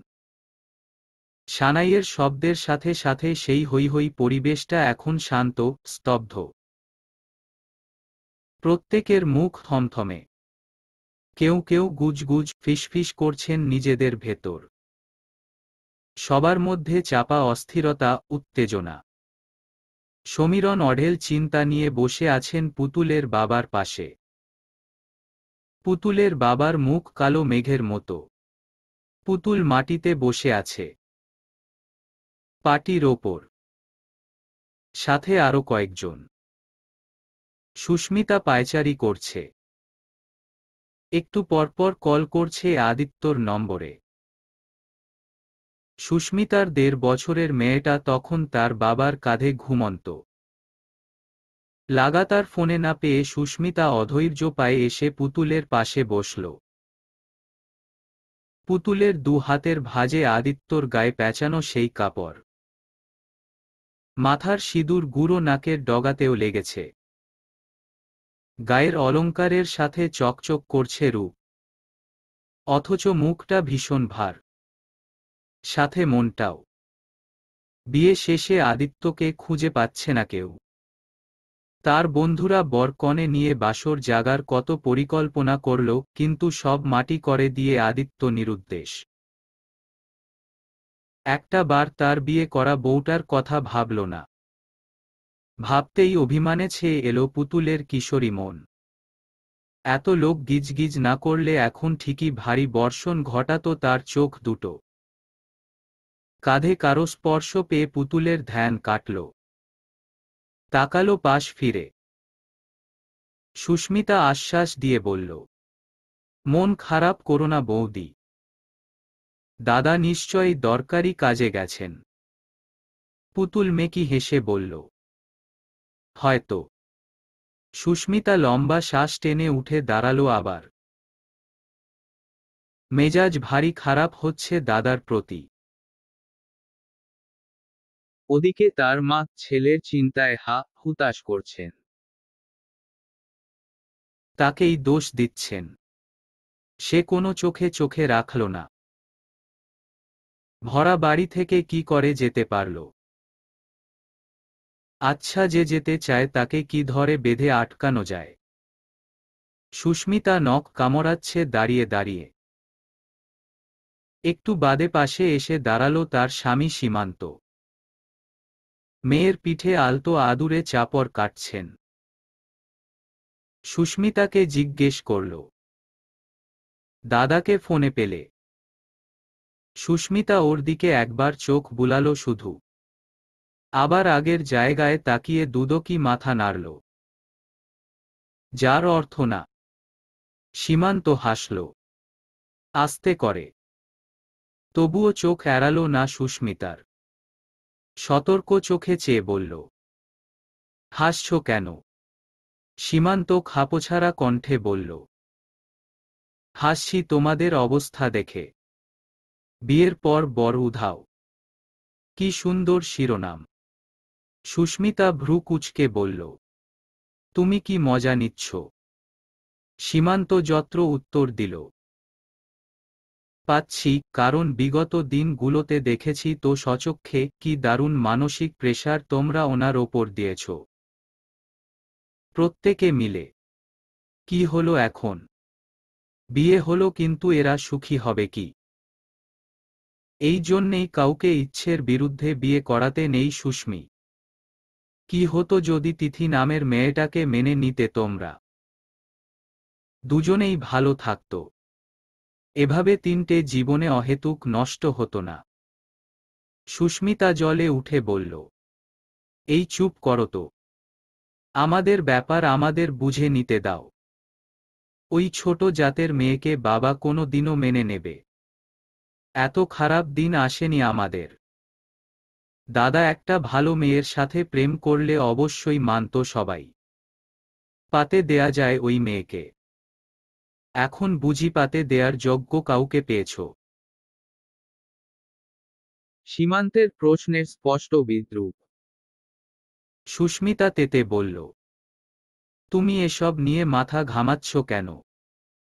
দেখো মেজাজ চটে আছে আমার। দাদার রং তামাশা সহ্য হচ্ছে না এমনিতেই। একে তো 7 পাক ঘোরার সময় ওইভাবে চলে গেছিল, যা হোক বুঝিয়ে ভাজিয়ে এনেছিলাম। কোনো মতে মাথায় সিঁদুর তুলে দিতেই লাপাত্তা হয়ে গেল। বাবার মান সম্মান রইল কি আর? আরে বাবা, এত সুন্দর ভদ্র মেয়ের সাথে বিয়ে হলো, তাকে নিয়ে থাক না। কি আছে ওই মেয়ের মধ্যে, যার শোকে একবারে জীবন উৎসর্গ করতে হবে? সীমান্ত আবার প্রশস্ত হেসে বলল, রং তামাশা উনি নয়, করছো তোমরা। একদিন ঠিক বুঝবে। হতে পারে যাকে যেমন দেখছো সে তেমন নয়। গায়ের রং সাদা মূলোর মতো হলেই মন সাদা হয় না। দেখলে যাকে ভদ্র ভাবছ পরে সে চূড়ান্ত অভদ্র হল। হতেও তো পারে। আর জীবন উৎসর্গ ভালোবাসে মানুষ একবার নয় বহুবার করবে। যখন তোমার সাথে তেমন কিছু ঘটবে তখন আন্দাজ পাবে ঠিকই। সুস্মিতা জ্বলন্ত চোখে চেয়ে বলল, মানে কি বলতে চাও? সীমান্তর তর্ক করার ইচ্ছে হল না। প্রশ্নটা সম্পূর্ণ এড়িয়ে গিয়ে বলল, মেয়েকে কোথাও শোয়ানোর ব্যবস্থা করো। ওর আমার দুজনের ঘাড়েই ব্যথা হচ্ছে। সুস্মিতা নিভে গেল। কথা না বাড়িয়ে মেয়েকে তুলে নিল কোলে। হেঁটে গেল কোথাও একটা। সীমান্ত ফোঁস করে নিঃশ্বাস ফেলল। আদিত্যর জন্যে চিন্তাও হলো মনে মনে। কোথায় গেলেন উনি? সমীরণ গুম মেরে বসে আছেন। একটা মাত্র ছেলে তার জীবনের এত বড় ক্ষতির কারণ হয়ে দাঁড়াবে এও কি ভেবেছিল কখনো? মান ইজ্জত আর কিচ্ছু রইল না। কেমন বাঁকা চোখে দেখছে সকলে। কানাঘুষা করছে। এমনও দিন আসবে কল্পনার বাইরে ছিল তার। পুতুলের বাবা, সেও বাকি ভাবছেন। নিশ্চয়ই খুব খারাপ মন্তব্য করছেন মনে মনে। না, এখানে আর এক মুহূর্ত থাকলে তার বুক ব্যথা উঠবে। যত্রতত্র পালাতে হবে। সমীরণ একটু ঘুরে বসলেন পুতুলের বাবার দিকে। গলা ঝেড়ে বললেন, বলছিলাম যে বেয়াই মশাই। পুতুলের বাবা ঠান্ডা চোখ তুলে তাকালেন। সমীরণ বললেন, ছেলে আমার ভীষণ বেপরোয়া, আগেই তো বলেছিলাম বৌমাকে। এখন আপনারাও নিশ্চয়ই বুঝেছেন। পুতুলের বাবা উত্তরে শুধু একটা দীর্ঘশ্বাস ফেললেন। সমীরণ ইতস্তত করে বললেন, বলছিলাম যে বেয়াই মশাই। বিয়ের বর যখন নেই, বাদ বাকি নিয়ম তো আর হচ্ছে না। হওয়া সম্ভবও নয়। আপনি বরং এক কাজ করুন, মেয়ে বিদায়ের ব্যবস্থা করুন। আমি আজই আমার ঘরের লক্ষ্মী তুলব। পুতুলের বাবা অবাক হয়ে বললেন, এ কি করে সম্ভব বেয়াই মশাই? লোকে কি বলবে? সমীরণ নিশ্চিন্ত কণ্ঠে বললেন, আহা, লোকে কি ভাবল তাতে আমাদের কি? আমার ছেলের বউ আমি নিয়ে যাচ্ছি, এখানে ভাবা ভাবিরই বাকি আছে। আর বরই তো নেই, কার সাথে নিয়ম কানুন পালন করবেন আপনি? বলুন তো। আমার ছেলে গিয়েছে যখন আর আসবে না। শুধু শুধু বসে থেকে কি লাভ হচ্ছে? লোকের কানাঘুষা তো কমছে না, তাই না? তার থেকে এটাই ভালো হবে, যা বলছি শুনুন। আপনি কনে বিদায়ের ব্যবস্থা করুন। পুতুলের বাবা খানিকক্ষণ চুপ করে থাকলেন। ভেবে বললেন, ঠিক আছে, আপনি যা বলবেন। আমি বন্দোবস্ত করছি। পুতুলের বাবা উঠে চলে গেলেন। সমীরণ মুখ ফুলিয়ে স্বস্তির নিঃশ্বাস ছাড়ল। মানুষকে ভুজুং ভাজুং দেয়ার বুদ্ধি তার অসামান্য। এখানে সেই অনন্য। ভাবতেই নিজের মনে প্রসারিত হাসি টানলেন পানের রসে টুকটুকে হয়ে যাওয়া লাল ঠোঁটে। আদিত্য মাত্রই বাইক থামালো বাড়িটার সামনে। রাত 12:30 বাজে এখন। এত রাতে বাইকের ভো ভো শব্দ কান ঝাঁঝিয়ে দিল জেগে থাকা পাখিগুলোর। অন্ধকার ভয় পেল হেডলাইটের ক্রা আলো ঠিকরে আসায়। বাইক থেকে তাড়াহুড়ো করে নামল আদিত্য। পরনে ধুতি পাঞ্জাবি এখনো আছে। শুধুমাত্র রঞ্জনকে দিয়ে বাইকেটা আনিয়েছিল। আদিত্য বাইক দাঁড় করিয়ে দ্রুত পায়ে এগিয়ে এলো ঘরটির দিকে। সিমেন্টের তৈরি ছাদের একতলা বিশিষ্ট ঘর। আদিত্যর বুক কাঁপছে। ধরফর করছে। হাত এগিয়ে ডোর বেল বাজালো প্রথমে। কেউ খুলল না। আদিত্য আবার বাজালো ডোর বেল। খুলল না কেউ। আদিত্য জানলার কপাট খোলার চেষ্টা করল, ভেতর থেকে বন্ধ। এবার জোরে জোরে দরজা ধাক্কাতে শুরু করল সে। উদ্বিগ্ন কণ্ঠে বলতে থাকল, তিথি, আমি এসেছি। দরজাটা খোলো না। এই তিথি, দেখো আমি এসেছি তোমার কাছে, তিথি। দরজার নিচের দিকে মস্ত বড় ঝুলন্ত তালাটাকে তখনও উৎকণ্ঠায় চোখে পড়েনি তার। সমানে দরজা ধাক্কাতে ব্যস্ত সে। হয়তো তিথি রাগ করে খুলছে না। আদিত্য করুণ কণ্ঠে তিথির মাকে ডাকতে শুরু করল। কাকিমা, প্লিজ আপনি অন্তত দরজাটা খুলুন না। আমাকে তিথির সাথে একবার দেখা করতে দিন। ভেতর থেকে কেউ উত্তর দিচ্ছে না। দরজা ধাক্কানোর শব্দটা রাতের অন্ধকারে হাওয়ায় ভাসছে শুধু। টানা 1 ঘন্টা দরজা ধাক্কিয়ে ক্লান্ত হয়ে পড়ল আদিত্য। হাতের কবজি ব্যথায় টনটন করছে। কপাল, ঘাড়, বুক বেয়ে তরতর করে ঘাম পড়ছে। আদিত্য আরেকবার দরজার দিকে চেয়ে উঁচু স্বরে বলল, তুমি দরজা না খোলা অবধি আমি এখানেই বসে থাকব তিথি। কতক্ষণ আমার সাথে অভিমান করে থাকবে দেখব আমি। আদিত্য বসে পড়ল সদর দরজার সিঁড়িতে। দরজার সাথে মাথাটাকে এলে দিতেই তালাটার সাথে সংস্পৃষ্ট হয়। বড্ড কৌতূহল নিয়ে দেখল সেদিকে। মুহূর্তেই চমকে উঠল। ধরফরিয়ে দাঁড়িয়ে পড়ল আবার। দরজায় তালা ঝুলছে। তাহলে তিথি কোথায়? তন্ময়ের চোখে ভর করেছে রাজ্যের ঘুম। গত 3 মাস যেখানে প্রত্যেকটা রাত জেগে জেগে কাটিয়েছিল সে, সেখানে আজ কেমন যেন দু চোখে ঘুম জেগে বসেছে। বিষয়টা সুচিত্রার নজরে পড়ল। তারপর তন্ময়ের কাঁধে হাত দিয়ে শান্তভাবে বললেন তিনি, তুমি বোধহয় ক্লান্ত বাবা, তুমি এখন বাড়ি যেতে পারো। আমি তো আছি এখানে, কোনো চিন্তা করো না। তন্ময় মৃদু হেসে বলল, সমস্যা নেই aunty, I am all right. এখন আমার ঘুমের থেকেও তিথির সুস্থতাটা খুব বেশি জরুরি। সুচিত্রা আর কোনো কথা বাড়ালেন না। কৃতজ্ঞতা প্রকাশ করলেন নীরবে। তারপর চোখ সরিয়ে নিলেন তিথির কেবিনের দিকে। হঠাৎ তন্ময়ের ফোনটা বেজে উঠল।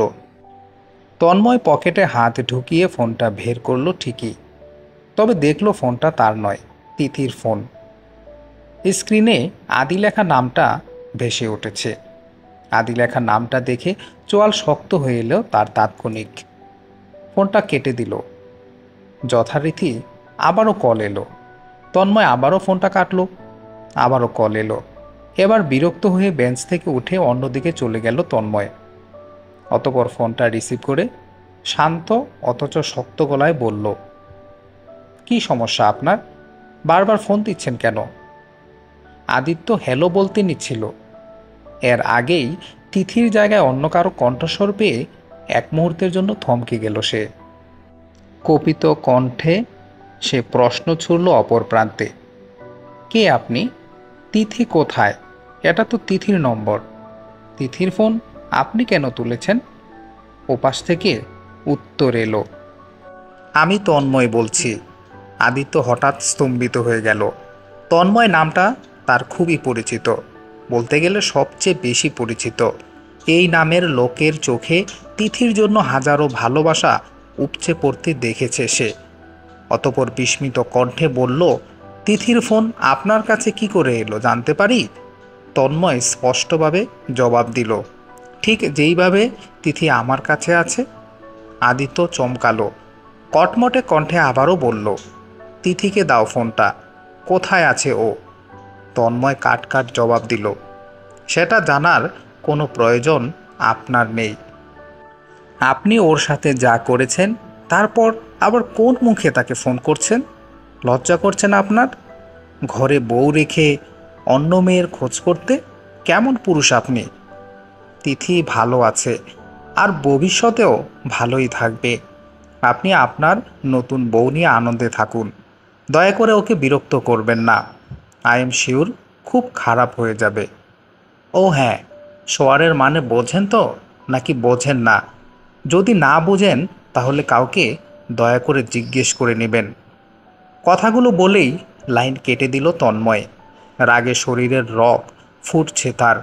লোকটা বিন্দুমাত্র শান্তি দেয়নি, না তাকে না তিথিকে। ওদিকে আদিত্য কিছু সময়ের জন্য হতবুদ্ধি হয়ে পড়ল। তন্ময়ের কাছে তিথি, বিষয়টা ভাবতেই তার অবাক লাগলো। তাহলে মানে কি এসবের? চলবে।